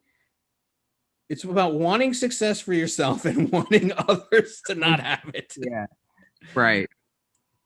Because and here's the other thing. Don't think that like, oh, Geese is like this exalted figure and whatever. I mean, yes, he is. He has a certain what? He's head and shoulders above everyone in championships. Right, which is why when Geese and Oddwin, you can attest to this, like years ago, right after he won his championship, and he was talking about how it was defensive fantasy football, and he's talking about how he was some guru and everything else, rather than you just went on a lucky streak. The luckiest streak I've ever seen. He's like, oh no, it was planned out fantasy football, which was such bullshit. And you just want to say, you want to be able to reach into your back pocket and go, just pull out some card, but you can't. Like, that's the thing. It eats at me to not be able to pull out a card against somebody else. To say, yeah, well, I mean, WrestleMania, man, does this all the time. He'll pull out ridiculous stuff like, oh, yeah, well, I beat you that time in NHL 98, 2000, whatever. Like, it drives you. You just want to beat everybody. You do. And it comes out. And there'll be times when it really, like, I have to say, I think that Whalers, in winning all of these games, or so far, like the video games this year, has been a pretty gracious champion of late. I don't think he was necessarily like that in college, but of late, enough of him winning all these video game leagues. But now that he's playing Gene in the basketball finals, I mean, I don't know. I don't know who to root for in that either. Oh, I'm definitely rooting for Whalers. There's no question in my mind. There's no question in my mind, because I can tolerate Whalers being there. But let me tell you something. In the back pocket, I know that I can't, unfortunately, it gets to a certain point, and it's like, I can't say anything to Whalers because the man has just been dominant. I can't go, yeah, well, I mean, like, and if I do, like, I go, yeah, well, I beat you in the fantasy football finals. You go, yeah, well, I've beaten you every other fucking time, motherfucker. Like, he can't. I have nothing on this guy. Mm-hmm. And it just drives you mad. That's what drives. I don't care. I would do it for a nickel. I just want to beat everybody and everything. That's what drives me, and that's what drives most people in this organization. Mm-hmm. With a friendly rivalry, mind you, but make no mistake about it. I mean, Oddwin and I get along great, and we but ask him about the singing of na na na na hey hey goodbye down the hallway. I'm sure that still eats at him 20 some odd years later. Oh, absolutely. Now that he's raised it up, I bury these things in my memory. Yeah. But if you're going to bring it up, yes. Yeah, it just makes you or the broom series. Oh, yes. So who put the broom on the door? That was me. You put the broom on Nick's door? On Nick's door. So you want to talk about so yes, this latest slight by Nick might get to you, but Oddwin and him and Nick, were you roommates at the time? I don't know, I might have been Sorrow's roommate at that time. It's possible, yeah. But either way, you were supposed to face each other in the basement hockey league playoffs. Right. And Nick kept calling you out. And how did it go I was exactly? Or were talking. you I was talking a lot of shit. That was me, actually. right? Yeah, that doesn't And surprise me. I was up 3-0, and he comes back,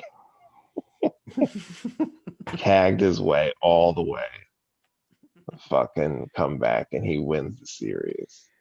But this was built up for weeks because there was because I was talking shit for weeks. I'm gonna sweep you, and you literally like nailed a broom handle to his dorm room door, so that every time he would get home, he knew that you were gonna come after him and try to sweep him. I almost swept him too. I know. So welcome to I'll raise a glass. Welcome to the club of being a rival and having somebody that you want to be. I think that let me tell you something. I think the gods played it right that day, because Nick is far more petty than most of us. And I frankly, if I actually did sweep him that day, he may not have ever befriended me ever. It might have been just too much. Yeah, there was a lot. That was like the Hatfields and McCoys kind of. That might have pushed him over the edge.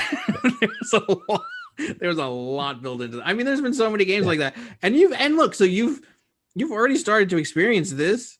I mean, hell, you certainly experienced it with the bullseye on your on your back. You saw how that pissed people off and motivated people. But I guarantee you want to get us all back.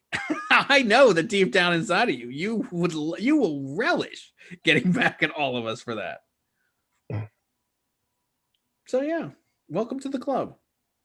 Yeah, welcome to the game, coach. Yeah, welcome to the game, coach.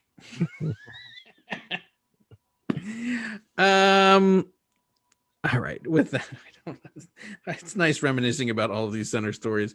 And yes, trust me, over the course of years, you're already seeing it, but you will certainly see it as the years go on. Yeah. I know you want to beat Eugene because God, I do.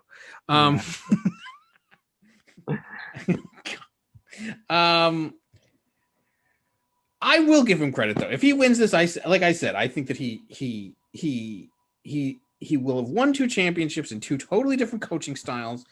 I think that he shafted his way through trades at the last one. I think that if he could win this one, I don't understand it. I think, as I said to him, I think he's been like a truffle sniffing pig who's just somehow sensed these. I think maybe your theory is right too. I don't get it. I don't understand. It's just something I cannot understand how he got to this point even. And if there's any justice in this, if there's any I will. If Nick wins, then balance is restored to the force, and I will at least understand how that happened. I will never understand this one if he pulls it off, and I'll never live it down. Oh my God, the amount of time I'm gonna have to hear about it, and now we're gonna have to start hearing about his parades that he's planning and all the other stuff. Oh my God. Oh yes, he talked about his parades, and he'll start. I mean, I'm already texting everything on a daily basis. He's just going to start doing that to the entire group. Oh my God. The Jordan comparisons will never end. The Jordan comparisons, especially if he wins both. If he wins both basketball, and I'm not convinced, by the way. I think that Whalers maybe has that extra year, but Eugene was 3-1 against Whalers in basketball. I think he's got to be favored. I mean, and not only was he 3-1, but they played last week of the season in a very meaningful game, and Eugene won it under pressure too. So if Eugene wins both of these things, first of all, look out for that Madden season because it's going to be bloody war.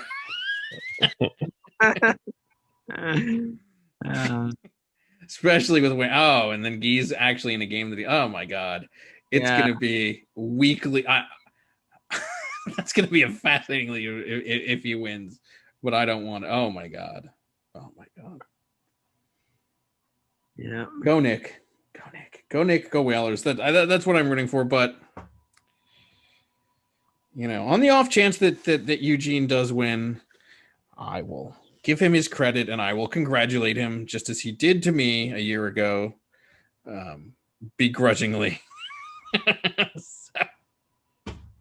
And I want you back in the league anyway, Eugene. Stop the talk about the retirement and the ridiculousness. Not that you're going to do it anyway, but we all know that having you in the league is a lot of fun. There's nobody. Yeah. As much as I give you crap, I don't think that there's a more fun player to have in the league than you. I mean, there's definitely some Mayweather entertainment there. Oh yeah, by far. I don't think it's even close. But yes, and I will be thrilled for Nick if he could actually win though. So there is a lot that's riding on this final. So with that, I have nothing else to say. Me either. All right. So thanks everybody for another great season. For another season. We made it. Yep. Yeah, we made it. I mean, we made it through a very difficult season. I think, congratulations to you on a successful first year of commissionership. You've managed to skirt all legitimate conspiracy theories against yourself. Yeah, a lot of conspiracy theories. It wasn't an easy year to commission because or to be a commissioner of because of COVID. And I know. I mean, good luck to Eugene and Nick, and everyone will be getting their payments after the season is over. Yep. So yes, and happy holidays, Merry Christmas, whatever. Happy New Year. You've already had Hanukkah. I have, so whatever else is involved in all this. Kwanzaa. Right. Have a good one. All right. Take care. All right, and we will see you next year, and we will certainly see you for basketball and the upcoming Madden season. So, see you then. Yeah. Sounds good. Bye, everyone. Carry on. Yep.